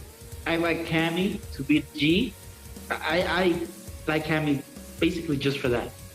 I like Karen because she's very solid in the neutral and can basically fight everybody. I like Abigail because he shut down like rush down characters like Mika or Ibuki. I like Mika for Dawson and Menat. I like Birdie because, you know, so many years using him. And matchups are weird and you gotta learn them. I know them already, so many years using him. And for Guile too. Bueno, los dos personajes son buenos. Sabemos que Karin puede lidiar con los Sonic Input de Guile, pero Kava también sabe cómo usarlo. Y ahí vemos a Kava otra vez usando B-Reversa. Mena lo está viendo, consigue el punish y lo tiene en presión. Kava está en problema. Mena RD con la primera, señores. ¿Qué no tienen que ver con eso y se paran con su EX? Vemos aquí que consigue el jumping Mena, excelente daño y lo tiene en la posición en la esquina. Cuidado que esto puede ser un estuvo en cualquier momento. Se para con pero no es mareado. Vamos a ver si Mena irá por daño o por el reset. Se fue ahí por daño. Mena hace guapo saltando la daera. A no se le salta, varón. Pero está bien, esa fue buena esa. Vamos, Luigi, para de tranquilo ahí. Ok, se paró Cavalucci tranquilo. Cubierto, Cavalucci, cuchara, Cavalucci, tranquilo. ¡Ay, sí! A él le gustan los fifla. Él me lo dijo un día que le gustan los fifla y mi madre ahí pasó. Jugó bien, Cavalucci. Bárbaro, vi. Well, Blink Esports, like, as soon as I met them, I knew what was going to happen. Like, a lot of organizations and teams come to me and come to, like, the players. They're like, oh, we want to do something, but we don't really know. You got to tell us, you know? Blink, they already knew. They were like, you can be a good addition, and it's gonna be a plus having you here. But we know what we want, and we know how we're gonna do it. And they did, man. They even surprised me most of the time. It's pure quality, the way they work, the way they put in bandits too. Like, it's amazing what they do every single event. And when things come back offline, what they have planned is gonna be insane. It is different to everything. Everyone just want to do tours. They want to do events that have to be a part of the tour. The Link, they're doing the tour. They're doing no tour. They're doing exhibitions. Everything, every country, everything. So I don't know, man. I really believe in them and what they're doing, and I think everyone is gonna enjoy what they're doing and what they're gonna do. So it's gonna be good for everyone. Blink All Stars. We have been doing like Blink All Stars for the East Coast and the West Coast, and we're working in more ideas, but basically we wanted to do an event differently. That's what we're doing the roulette. No seating. It's hype. Like you don't know who you can fight. You don't know what you're gonna see, and it's all good players. So with the Dominican Republic, because that's our country and full of talent, we chose the most notable 16 players, but we mixed it up with cities within the DR. Because there's a lot of cities that have good players. There's Santiago, there's La Romana, there's San Pedro, and of course there's the capital, Santo Domingo. And Santo Domingo is the biggest concentration, but in the other cities there's also there's big communities for like 20 years, 25 years. A lot of those players that people think they're new in Street Fighter V, they have been playing even before I was born. Top players in King of Fighters 98, and then Mark of the Wolves and all of that. So it was beautiful to see that event happen with all those sub players from all those different cities. And we basically just told them, like, guys, we're gonna have this event, 16 of the best players. You are the best in that city, so you gotta come. You are one of the best in the country, so you gotta come. And like, we're gonna give $1,000 and something. That's a lot of money in DR. And everyone was like, yeah, put me in. So it was beautiful. It was a beautiful event. Buenísima confirmación. Va a entrar los Sonic Boom. Pero, se prendió el tipo con el León, Dantelín. Confirma él también que lo que es. Así mismo, vemos aquí a Crossover montando la presión en la esquina, consigue el throw, ahí está, le falló la ejecución, hubiese podido cambiar ahí con esa patadita mediano, pero Crossover taking his time, bandera nice punish. ¡Oh, drop the combo! Sí, claro, ok, bien, ahí están los Sonic Boom. ¡Oh, pero Adina, qué special move! Y sí, señores, Crossover se va arriba en el mar. Hubiese encubierto, hubiese sido desastroso, pero de eso se trata, de tomar riesgos. Vamos a ver, ahí está Cabo en la esquina, está tirándola aquí, Bandy Crossover todo, lo está intentando acorralar, consigue el throw, situación peligrosa. ¡Cuidado! Dios mío, y ahí está. GG, señor. Crossover logra eliminar a Cava de la competencia. 3-0, Dios mío, increíble. Le pusieron un traje a... Yeah, basically, the DR has been divided right now in A-League and B-League. So B-League are all the up-and-coming players, and the A-League are like the established players. So Hermes Venatori, the Kami player, has been very up-and-coming, and we basically think like he's A-League right now, like the way he's playing, and is so consistent in all the events. Also, the Evil is up and coming, the G player, Brian D with Guile. There's a lot of players. There's mad players, man. Juanfra, the Alex player, and also a lot of players weren't there are also very strong, like Goldar, Bushi Master. Like, there's so much talent in the DR. So all of these players that you see that have been top players, they are not just random. Like, oh, that's maybe a Dominican player that just plays online and they don't know. We know each other. These are players that have been in the scene for years. They are very strong. So the entire top 16 and more, you gotta watch out. Well, things have really changed in the DR after that Capcom Cup win. Honestly, this country didn't even think it was possible to have a career in esports. Like, the country in general, like, they thought it was, you know, if you play games and you were over 18, they look at you differently. They were like, that's for kids, you know, you are not supposed to be playing video games at this age. But after I won, everyone is in the game. Everybody wants to have their kids, you know, playing video games, see if they can do it too. Like, right now, I'm in a hip-hop artist in the house, like, and this guy, he's going in hard in Street Fighter 5. He's playing Guile right now. It's crazy, man. Like, everyone wants to play Street Fighter in this country. Y sabemos que esos kunai le están haciendo un daño mental a la gente en estos desde que comenzamos ayer, ¿eh? Esos kunai están activos. Pero ahora con la ventaja en la esquina Bandit Crossover, que está intentando meter en presión ahí a T el Rey, el OG, va a conseguir el stun, sí señores. Tiene combo. Este round es de Bandit. Vamos a ver ahora qué tiene aquí Crossover. ¿Qué se prende? Díaz Rey utiliza su trigger. Vamos a ver aquí si será eso suficiente. Creo que sí. ¡Wow! Dios mío, usó todo lo que tenía en su repertorio ahí. Todo lo que unai el movimiento EX para cerrar. Capitalizar el combo ahí. Hubiese podido cerrar ese round porque tiene los recursos, pero de todas formas lo logra. Víctor no le falla, señores. Creo que va a dar. No le dio, Dios mío. No like this. No like this. Hubiese sido Urien y le da, porque Urien está en el piso, mi hermano. Well, preparing for the CPT is very rough. First is I gotta learn how to deal with the Dominican. Then I have to learn how to deal with the neighbors connection. And then I have to learn how to deal with Mexican connection. Mexico is all up over there next to California. And we are in the Caribbean, so that's gonna be very hard. I have my Bible ready to pray.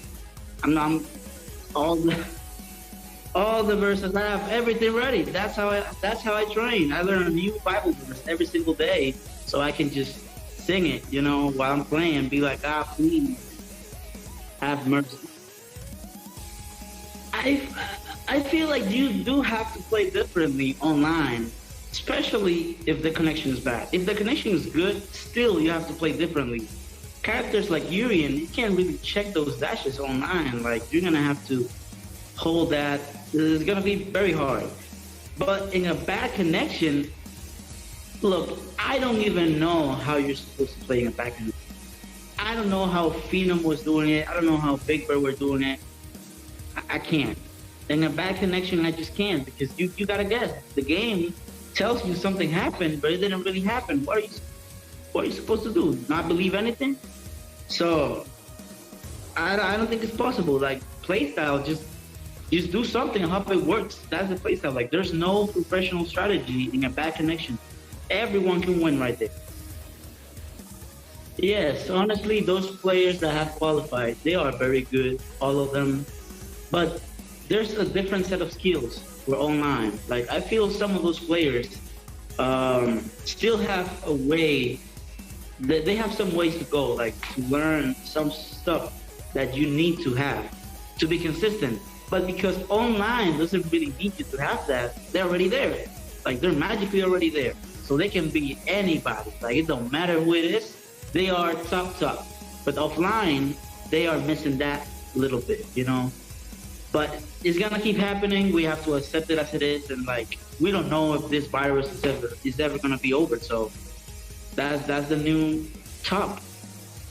Yes, I think if Capcom Cup is offline, a lot of those players are gonna have a hard time. Like, Item is already qualified, and Phenom is already qualified. Those two players right now will be my favorite to win, to be grand finals.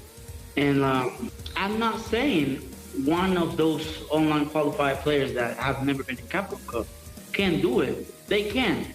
But my bet will be on the offline pros, because I've seen these online players offline, and it's different. Like, I know their weaknesses, and it's gonna be hard to get better and improve those weaknesses online, you know?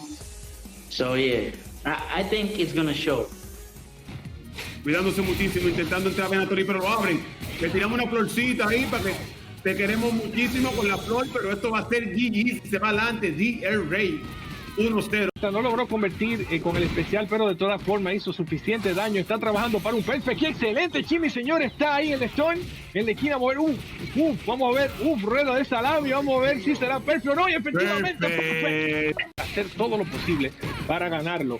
Tiene suficientes recursos aquí con los EX. Vamos a ver si logra conectar un Critical Art, quizás. Ahí vemos efectivamente, conecta el Critical Art, utiliza todos sus recursos para hacer el daño máximo, más o menos un 50% de la vida. Logra quitarle ahí M. Venatori a Game Over Tournament Díaz Rey, quien está aquí a punto de cerrar este round. Venatori, vamos a ver si lo logra. Díaz Rey tiene B-Trigger aquí, lo usa así mismo. Vamos a ver, avanza con la barredora, lo tiene la presión, acercándolo a la esquina. Muy buen B-Reversal y consigue el throw M. Venatori y logra. Ya, está buscando. Cuidado, Dantelín. ¿Qué va a pasar, Dante? Ay, mi madre. Está con el match point en las manos de aquí, Venatori. El puñito. Señor, esto está de ataque. Podrá conseguir este round aquí. DR Rey o Venatori se va a ir a la gran final. 3-2 por encima. Vamos a ver. ¡Ok! Dice que no se acaba DR Rey. Esto está hasta lo último, Dantelín. Venatori tiene todos los recursos. En cualquier momento puede hacer un critical area, hacerle un daño máximo. Consigue el throw, señores. Vamos a ver. DR Rey también cuenta con los recursos del B-Trigger. Así que cuidadito aquí que con el próximo golpe puede definir aquí el resultado de esta pelea. Vamos a ver. Ahí está, señores. ¿Será suficiente? ¡Señores! Game Over Tournament. DR Rey. Well, this year is going to be tricky, but because I only have 2 chances. Like, if I do win in one of those 2 chances, I guess it's professional gaming, like, all the way. I'm just going to practice for that offline Capcom Cup. I think it's going to be offline. If I lose my 2 chances, then it's going to be building my community and working on that content, working on all of that. But, I mean, I lose the 2 chances. What else am I supposed to do? Yes, I have been watching the CPT events, you know, the Singapore one, the SEF one. I was watching the EU West and the East.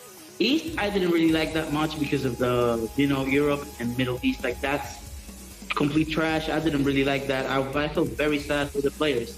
But West was a movie. That was a show. I loved that event, man. I felt bad because, you know, Problemax is my boy. And I know he can't really do everything that he does offline, his reactions to patients and everything. But that set against Broski, that gotta be the best set I will see like this entire year. That was beautiful. And congratulations to Sakamura, like that guy. Hurricane also so consistent, like Europe, man. It's crazy. Yes, that's one of the good things. Like, everything has a good thing, and that's one of those things. It gets more exposure to all the regions. I think that was actually the idea that Capcom had. More exposure to all the regions. But, like, we're definitely watching. I think all of us, all the top players and all the top commentators, everyone that cares about the community is watching at least the results of every single CPT event because we enjoy it. A lot of people think we gotta do this because we just want the money and we're just with. Nah, all of us love this. We're not in for the money. We love this. That's the reason why we do this. So we're watching. All the new players, you just know that we're watching. And outside of that, that's true. Broski and Hurricane don't have a sponsor, and all SKC, all those players. And, you know, also companies, they're like, wow, this guy's really good. He's going to Capcom Cup. So let's see what he does. You know, it gives more chances and more names. Like, maybe next year when there's an event in Singapore, we're all going to be like, wait, SKC is in pool 3. That's the stuff that won last year. So you got to watch out. And there's like exposure. Let's put him on street because he's very good. Yeah, it's definitely going to help. So that makes me very happy. That's one thing that makes me very happy. Le cae atrás, Ryu. Así es. Vemos aquí que consigue el jumping Mena, pero cruza por abajo, pero muy buen block por parte de Díaz Rey. Consigue Mena ahora el jumping esta vez. Y ahí está con el Dragon casi poniéndolo en stun. Quien se prende aquí. Bien Overton a Díaz Rey, Envy Trigger. Y Mena está montando la presión en la esquina. Muy buen block por parte ahí de Díaz Rey. Quien no quiere abrirse, creo que intentó hacer un Dragon Punch y le falló porque marcó counter B del juego. Y así por así, Mena RD gana. Confirmaciones de Mena RD. Prendió el campeón. Señores, se prende otra vez, cuidado. Consigue el pone. Mena RD con las confirmaciones perfectas. Presión en la esquina para Díaz Rey, que está en peligro el throw de Sakura. Qué buenísimo el stun. Y esto hace... Y... Boy 2-0. Qué overhead conecta ahí Mena RD. Muy bueno ese overhead. Consigue el cross counter. Patada fuerte. ¿Cómo tú lo ves ahí, DJ Onsi en la esquina? En una situación adversa apretada. Díaz Rey. Bueno, manito, en la esquina es que esa presión de Sakura y viene el stun. Lo tiene casi. ¡Oh, Chimichangas con el throw! Vamos a ver si es suficiente. El campeón, señores, de Blink All Star Dominican Republic, Mena RD derrotando a Game Over Tournament Díaz Rey 3-0 con Sakura Dantelin.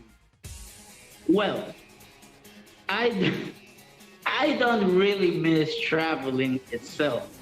Traveling sucks, but I do miss the community. Like going to a place and getting to meet everybody, seeing everybody, you know, playing, just having a good time. The tournament itself, the aura. I miss everyone, man, you know, and, you know, getting to know new places.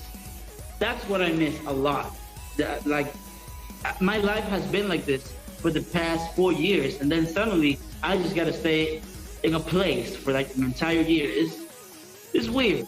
It's weird. It is good, but it's very weird, and I really miss, you know, hanging out with the entire community, the entire fighting.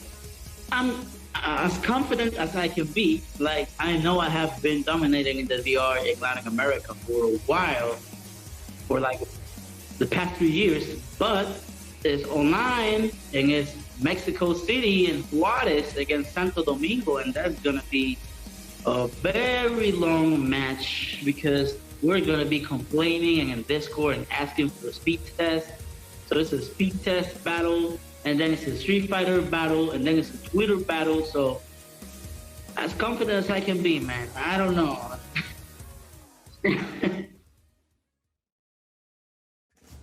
There you have it, your champion, Mena RD, pulling off one hell of a win in very convincing fashion, beating players using their main characters with his sub-characters on multiple occasions throughout, and putting on an extremely one-sided grand final there. No disrespect to DRA, I'd love to see him maybe stick with Ibuki for that, because that really wasn't really pulling the weight. Having said that though, very impressed with his carrying, super impressed with his Sakura.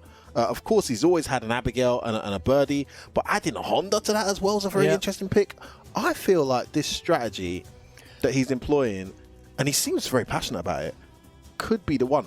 Now, his argument, I must say, is a very fair argument, Logan. And Problem X has been very vocal about this as well, and a lot of pro players. You dedicate your time, you commit, it's your full-time job, you fall in love with a character, you find a way to make that character work.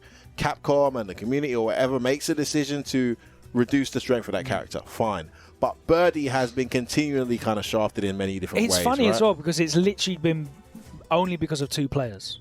Only because of 2 players. Yeah. The first season when Mena won and was able to beat players like Tokido, Nemo, Daigo so convincingly, the character was definitely normalized. Yep.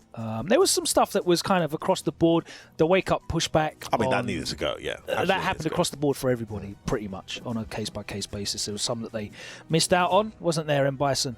But other than that, it's been, as you said, season on season, him and Fudo. And Fudo has been really, really strong with Birdie in Japan and has convinced a lot of that community that Birdie was way up there in the tier list. Which I never actually believed last season, and we saw it exposed. I would actually love to do an episode on Japanese tier lists. By the way, that's actually a great idea. We'll put that in the to-do list. That's a great idea. They'll keep coming. They'll keep coming. Because no matter how talented the Japanese are, I will never get over the amount of years they call out tier lists that just seem completely one-sided, dimensionally biased on what their individual experience is. I think it was Gachikun's one today.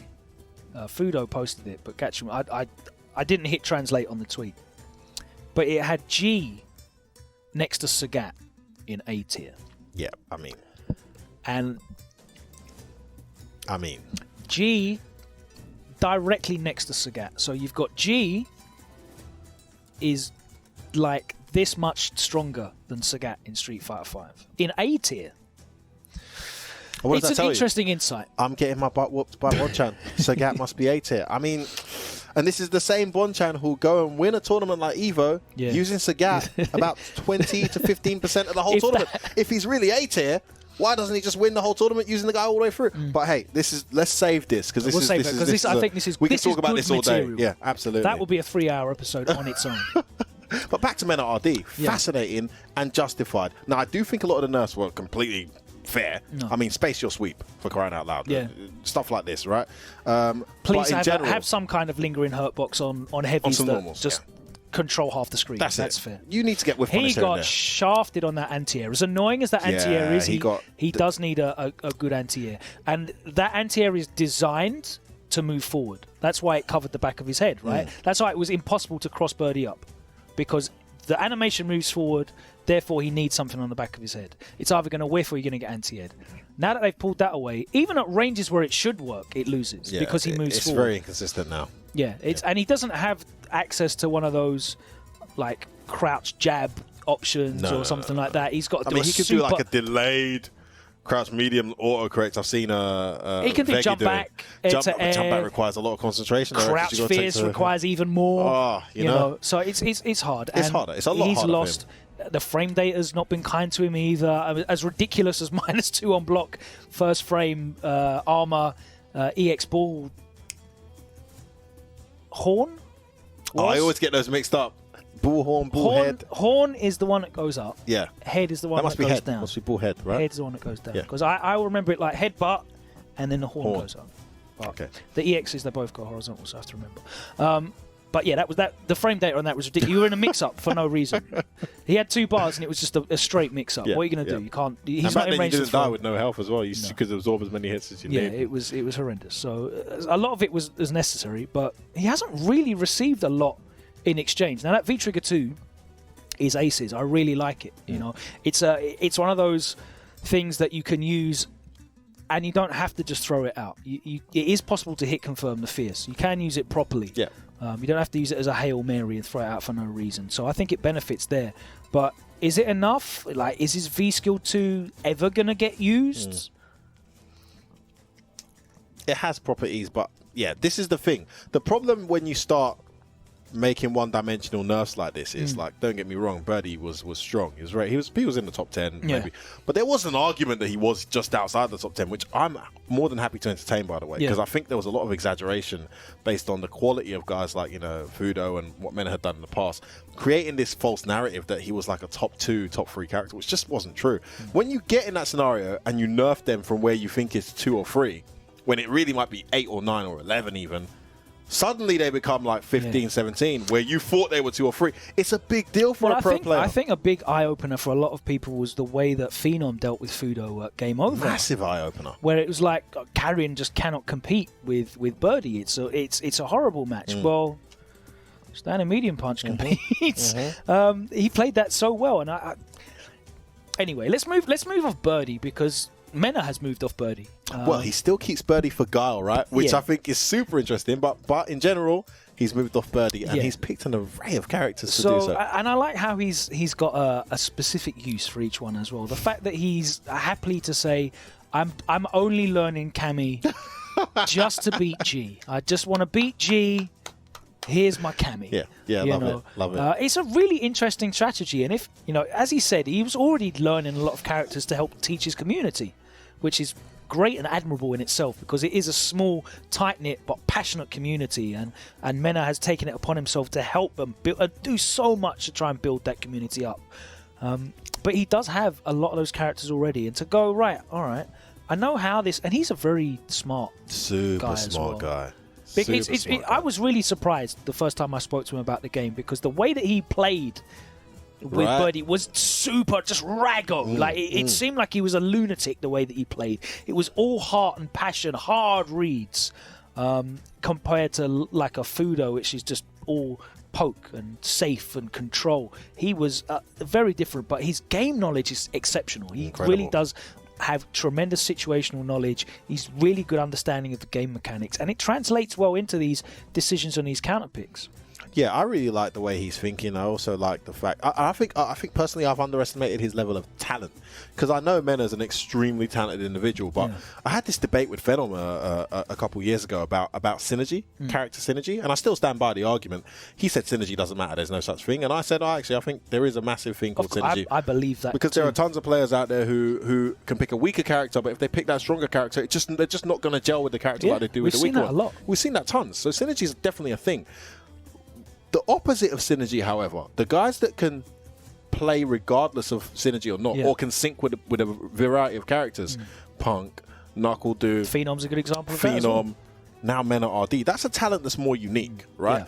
And I'm super impressed to see it. Look, I know it's been limited to the DR scene, but don't get it twisted. That scene is ridiculous. Those guys can beat anyone in the world. He's not beating bums. Talented players. These are really good players, and they're using their mains. Yoshi's using Akuma, Kaba's using Guile. Crossover's using Akuma too. These guys are using their mains, and he's going through them with essentially what you could argue are subs. I completely underestimated Mena RD's talent. I think he's way more talented than I gave him credit. And I'm also super excited to see how viable he can make this strategy moving forward. Because I've always been of the belief that when you're playing, well, even in a game like 5 where it's a bit easier to pick up new characters, when you're playing subs, you're never going to be as good as someone who's playing, that character as a main. But if you're only playing them for certain matchups, actually, you can be an expert in 4 or 5 matchups. You don't need to know every single matchup outside of that, because you've got these other 6 characters that you've mastered matchups for. Suddenly, you see this strategy becoming a reality. I'm really keen to see how it plays out. I think that's always been the case in Street Fighter games, to be honest with you. Yeah, I think it has too, but I've not seen it used effectively consistently. And I mean, if you think about it, we've seen it in Street Fighter 5 to a much lesser degree.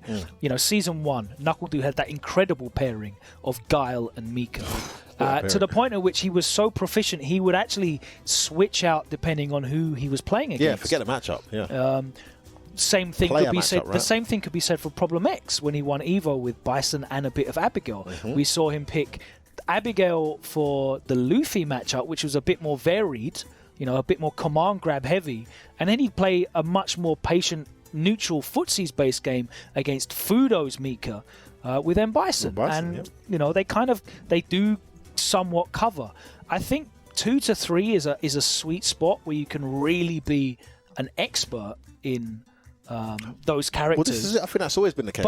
But what do you think about this? It's really interesting to see this tried, because I've just not seen it before. Same. And in this era that we're moving into of, not esports, because I'm not really a massive esports fan, but of full-time professional players. This is the kind of thing that I want to see people experimenting with. As much as they're experimenting with, the mental stuff of meditation and fitness and studying tapes and building strategies, I love seeing this as well. Like, this is all I do. I play 8 to 10 hours a day. I'm training. I'm trying to get the most out of what I can do. Rather than sitting and playing ranked for 8 hours, I'm gonna actually find who's the best character for these characters that I have problems with. Let me fill those gaps in. All right, there's another gap there. I'm going to fill it with a different tool. And that's a real professional way of looking at the game. And I'm really excited to see how it turns out for him.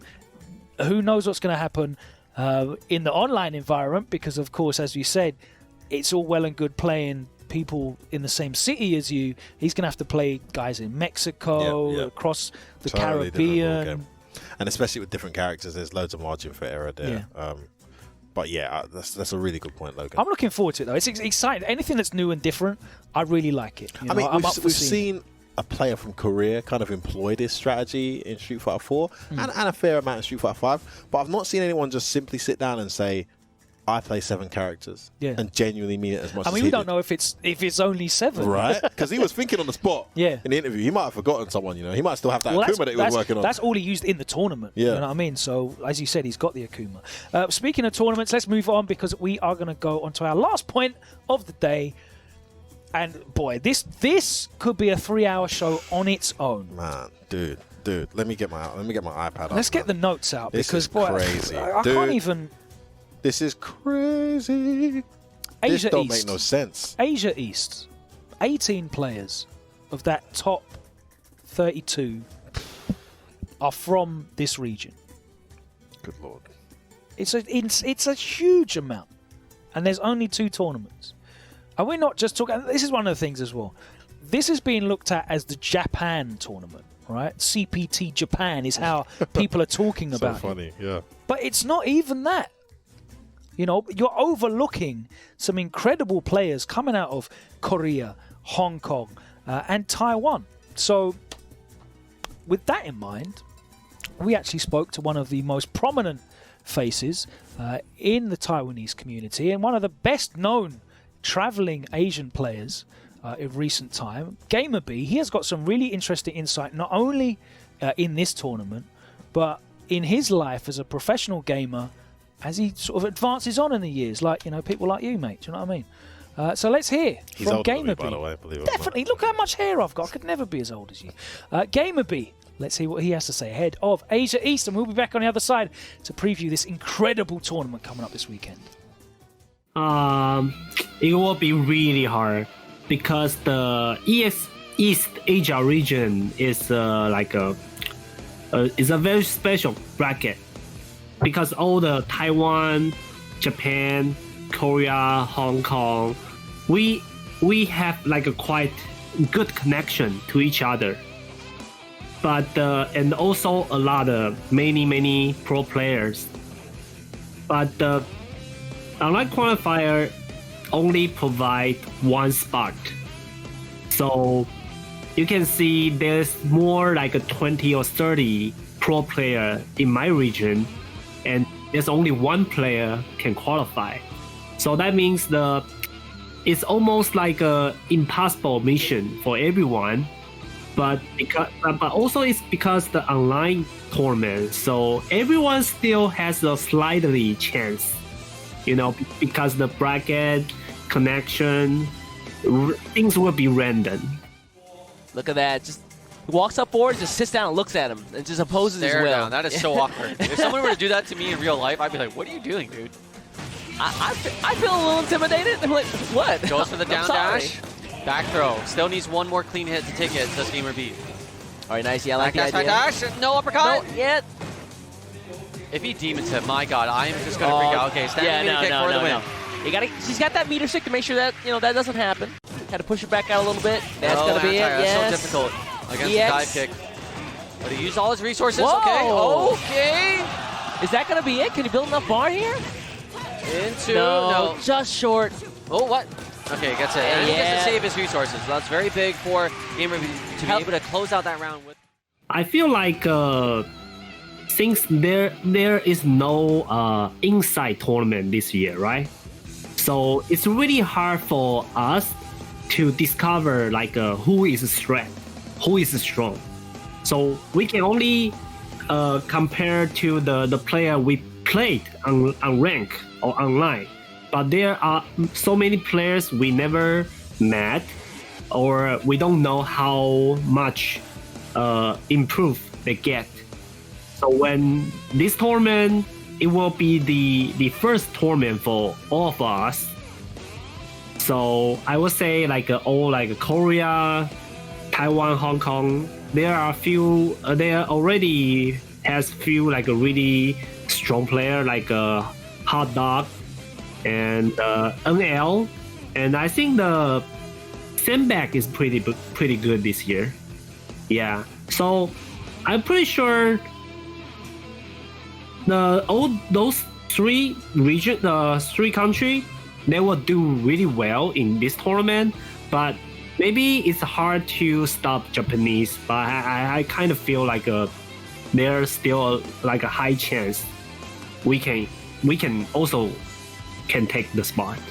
Get too excited because again, the stronger players are always going to read the information from the first round. Goes on, yeah. We saw that with Shanghai. Psycho with a solid first round, couldn't get around again after that. And here we go. Look at this. GamerB now all over GLB. Good positioning, close to stun. Already almost taking the round. Yeah, there it is. Nice walk forward blocking, but to no avail. When you're doing stuff like that, the walking forward and blocking, try and get that buffer to come out. dive kick from Gamerby there. See Gamerby just backdashing, and sometimes you're okay with that because that means they just push themselves into the corner. But again, big bait. Cammy's so good at switching sides. Okay, you do that pressure. ending to keep the pressure. Oh no! Where is she? Oh, he didn't know where she was. Going to have this turn. He'll still be alive. Yeah, EX is not going to be enough to kill. Gets right header. No, he doesn't. Back throw. Gamerby. Man, he must be sweating. I'm actually totally agree. Seth is top tier, and like a while ago, I went to the Kachitakari TV. I talked with Fudo and Moke on the online, and I show my tier list.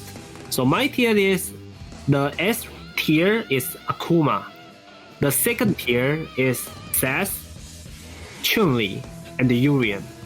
Because I think Seth is really strong, but he has few bad matchups, such like Ibuki, Cammy, Korin, and I kind of feel like Boxer is hard for him. So compare those bad matchup to Akuma. I think Akuma doesn't have any bad matchup in this season. He can fight. No, not one. I don't think so. Yeah, it's really strong right now.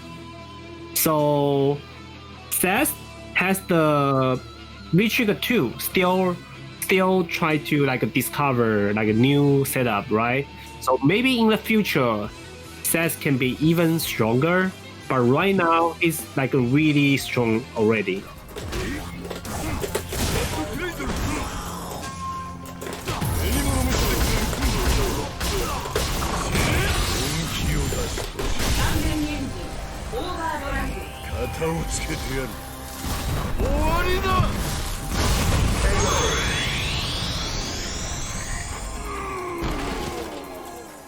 I will use the Seth for main, but Cammy for the second, because if for example if I fight the Ibuki, I probably will use Cammy.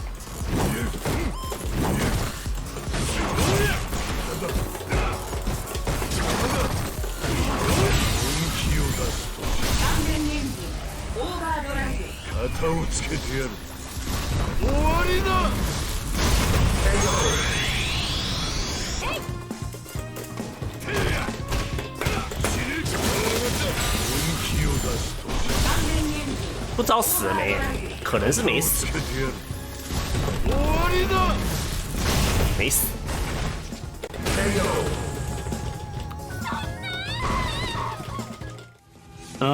First thing is, most important thing is to get used to the online play, because the connection, even I'm fighting like Japan, the same the players from the same country, it still could be like a different connection. So you have to use to the online laggy, and try to be calm, because get calm to every match, because it could sometimes you cannot see the dash or jump, but you have to switch your strategy very quickly because it's first two. Maybe if you try to do something aggressive, it will also work in certain time, because maybe you cannot win like a Tokido by Fusi, but who knows? Maybe the connection is not really not good. He cannot see your dash anyway, right? So you can miss it. So in that situation, the most important thing is try not to give up, but more try to stay calm and figure out what should I do in the match, because lagging is going to happen anyway. Then the best thing you can do is try to find out another strategy. If it's laggy, I think it's more attacking is better, because I cannot see dash. I can see jump, but I cannot see dash. Then try to attack is more effect than defense. There's the activation. What's he going to be able to do? Nothing. Get the conversion off of it. He's got the corner carry. One more touch. He's going to try and control that corner. Oh. Wanted CA. Didn't hit. Oh no! Oh no! CA again! Saves it, and that he will cash out now. That was beautiful. Two sequences. You hate to see it. Game would be a sit for that. He is sit. Actually, I kind of feel. I found out like one thing that's very makes me very sad is about my age, because I started to feel my energy is limited. I feel exhausted when I travel and try to handle tournaments, my job, and try to have a family. So I took a step back. I'm not running the Taiwan tournament anymore. It's on Oyo now. I kind of feel better in this year, but I got another problem is if I training really hard, like a more 6 hour or 10 hour a day, my hands getting hurt now. I never get hurt before, but now it's getting worse. So I kind of feel like fighting game player also has the sports injury. It's just the time is not come yet. I actually do not feel my reaction is getting slower, but there's one thing very absolutely is for example, if I'm really focused, 100% focused, I can see all the dash, even it's like Kami, and I can do I can punish like a medium punch a lot, but my 100% focus is last shorter than before. That means my energy is lower now. I cannot keep like playing 100% for 1 hour, 2 hours, 3 hours. Right now, my 100% might maybe only last for 30 minutes or 1 hour. Then I would need to recover. So right now I feel if I do like exercise, like running and healthy food and get enough sleep, my 100% focus time can be longer. That's how I feel. So I thought about a lot of different way. The one strategy is trying to choose some character. It's not depends on the reaction or hit confirm. For example, if I play like Dictator, I think is more strategy. You have to predict like the opponent's jumping or which timing I do scissor kick and do the setup. So like Seth is kind of like that because Seth has a lot of setup, right? So I can just practice all the setup and makes no mistake in my setup. Then that gives me a lot of advantage. So I think that's a way to avoid like age problem. But the other thing is because the tournament is hard and the time is long. So no matter what, we have to do exercise.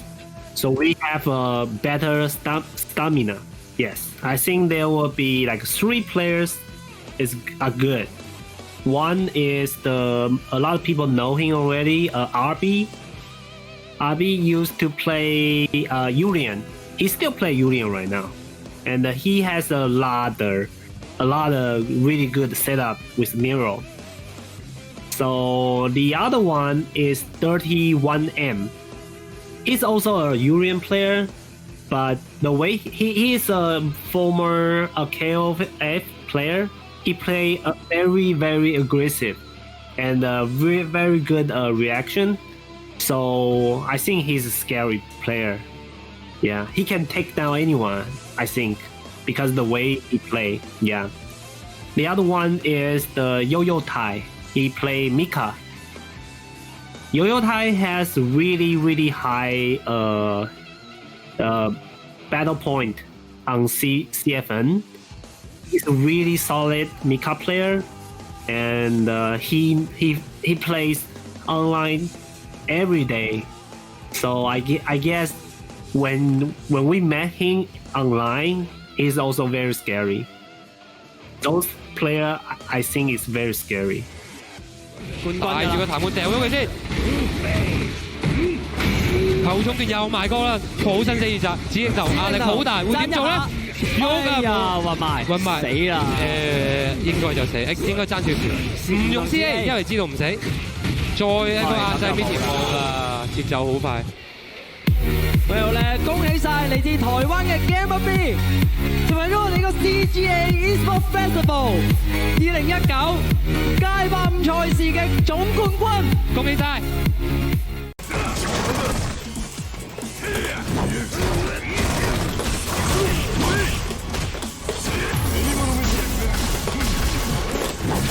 这跑不掉，这绝对跑不掉。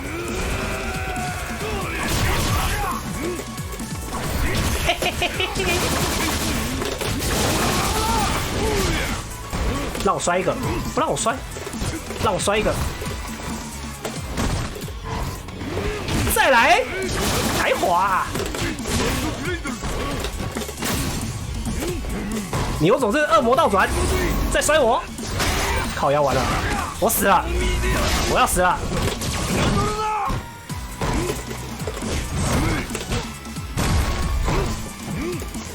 我没死，那你死了你。嘿嘿。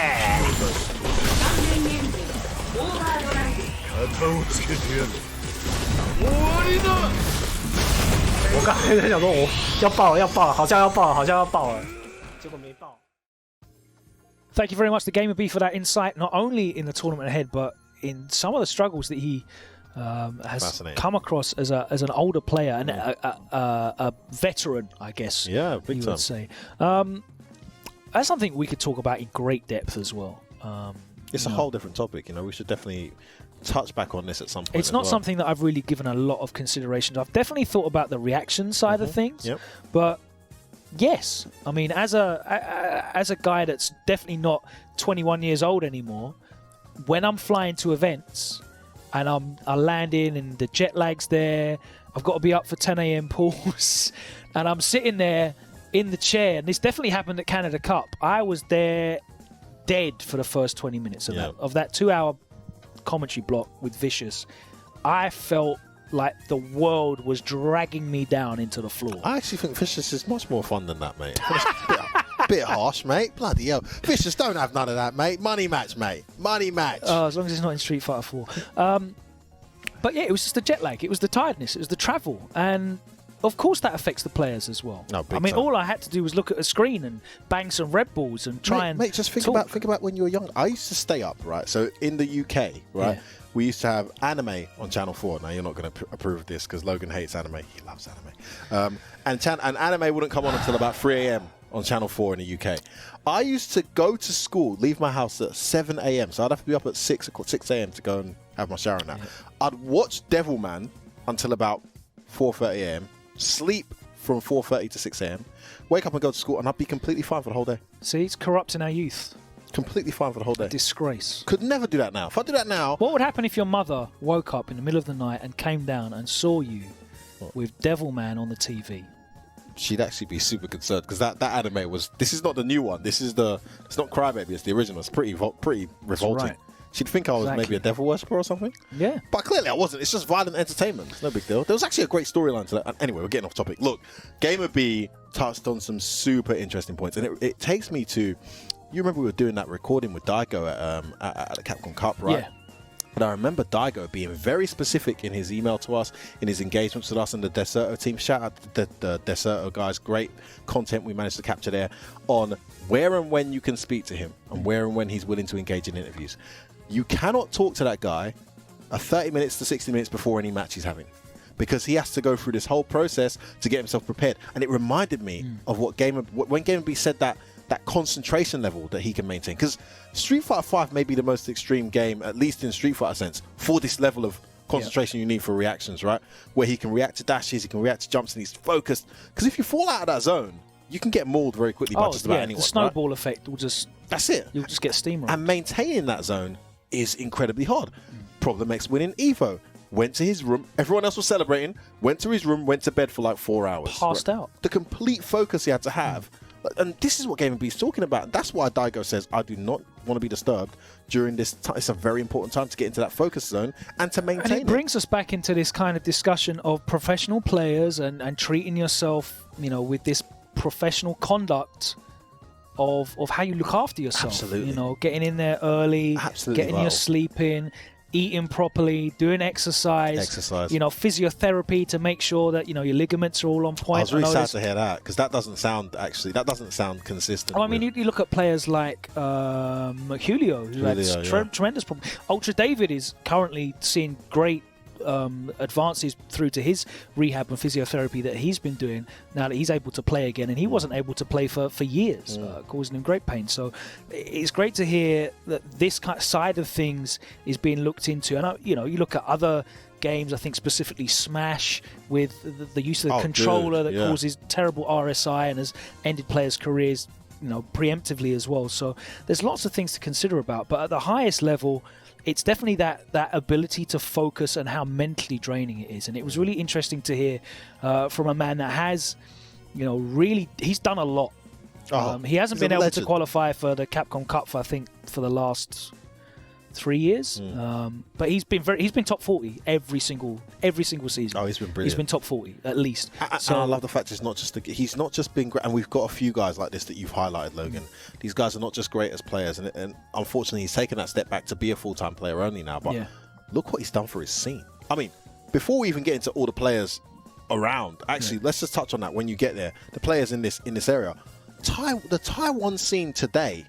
Right, I'm not going to give all the credit to GamerB, but a massive amount of credit goes to GamerB for those players that have come up in that scene. Yeah, now. I mean, the names are insane now. Putting your country and your community on the map is massively important. He was the only, in Street Fighter 4. He was the only. He brought another add-on player. I can't remember his name, to one event, but he was the only. He was the only Taiwanese player. Yeah, I mean, you had RB starting to come through as well towards the end. RB started coming in, but for a long time it was just GamerB, and now today, off the back of his hard work, I mean, they've got one hell of a scene there that could be posing a significant threat this weekend. Well, let's talk about that. Threats this weekend. We've got.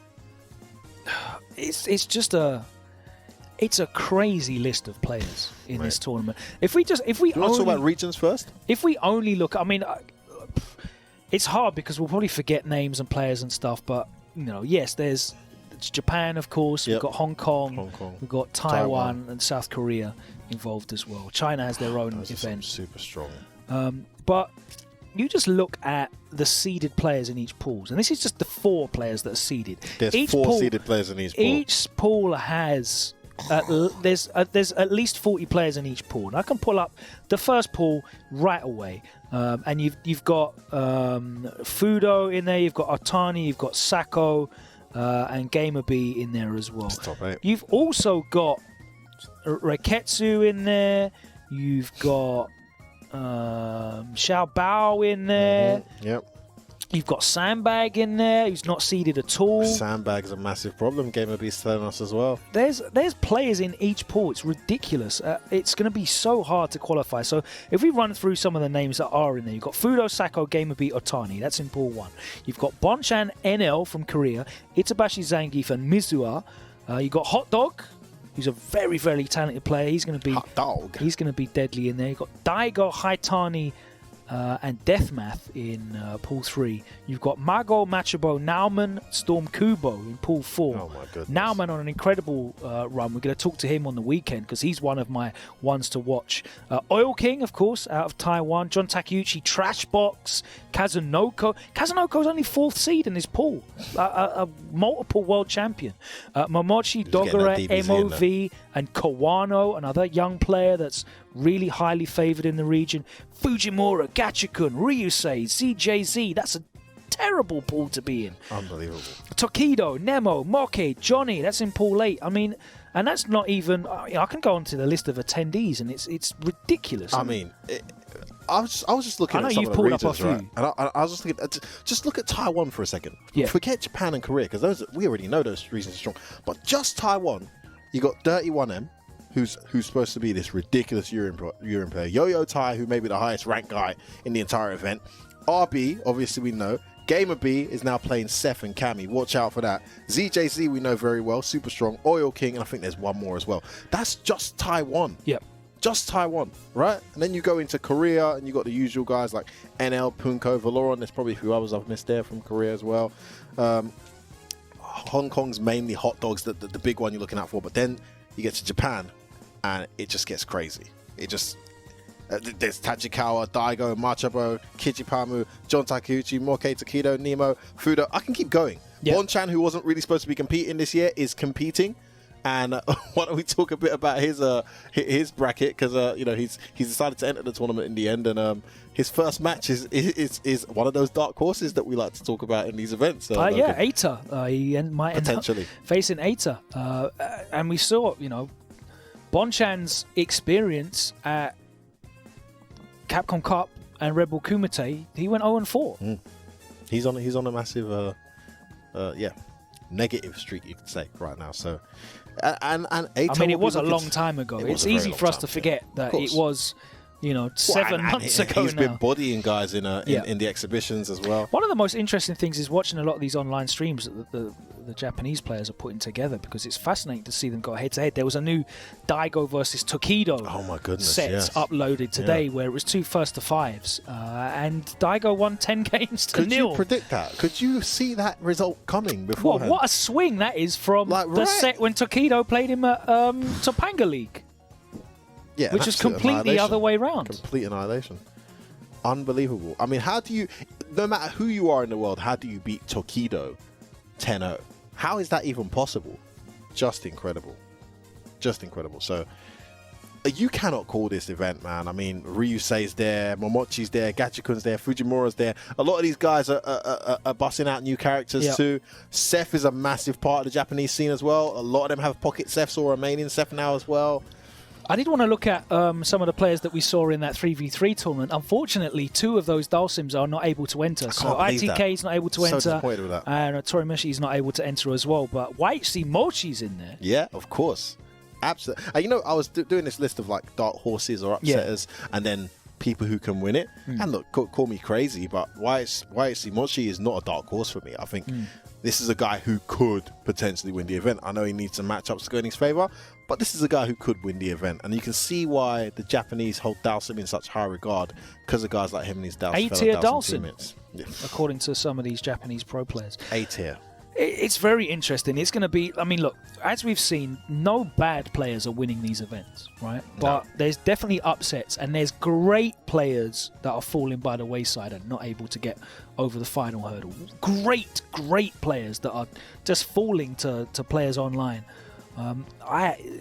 This is, without a doubt, the hardest tournament to predict. Easily the hardest. And your point is further amplified by the fact that when these tournaments happen offline, we see massive upsets in these regions. Yeah, exactly. Massive upsets in the East Asia region. So, sorry, you were going to say something before I interjected. No, just the same thing. There's literally a laundry list of players that are on a world-class level in this. As we pointed out, 18 of the players from Capcom Cup are involved in this tournament alongside us, and we've seen breakout events. Fujimura, aka Yukadon, really exploded onto the scene with performance in one of those Japanese events. We've seen it since Street Fighter 4, in fact. We've always looked at these events and gone, wow, there's this arcade killer that just doesn't travel. Just doesn't go, right? But he happens to be at Tokyo Cup or whatever event it is that's there. Well, this is the version of that. Do you know what I mean? There's players here in this region that are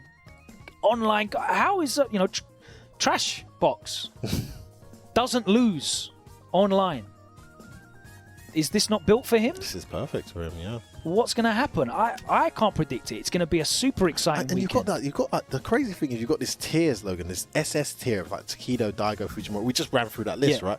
But you've also got this kind of B tier that if on their day, like Shuto, 2 out of 3, Sandbag, Eita, Mizuwa, these guys aren't considered the best in Japan, but they will easily go through 4 or 5 of the best in Japan on their day. So I just can't call this. I'm not going to bother trying either. There's no point. Well, we are going to have the unenviable position of going through a pre-game show this weekend here on Capcom Fighters. That is it from us for tonight, though. I hope you've enjoyed the show. As I said earlier, if you have any feedback, if you want to see any features, if you want to see if you're running events in your region that you think the rest of the world doesn't know about, shout out to my guys in Tanzania and Tunisia, Cameroon, Ivory Coast.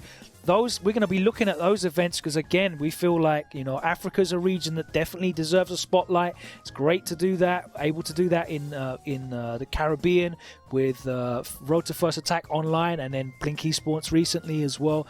I want to showcase all of the amazing stuff that's going on. Hit us up, please. Let us know about your events that are happening well in advance so that we can prep and try and work it into the show. There's some incredible stuff happening. The community is coming together in this difficult time, and we are all enjoying the incredible Street Fighter action that's happening. And we're going to keep bringing it to you. But that's it for us tonight. Cheers, mate. I'll see you on the weekend. Pre-game show.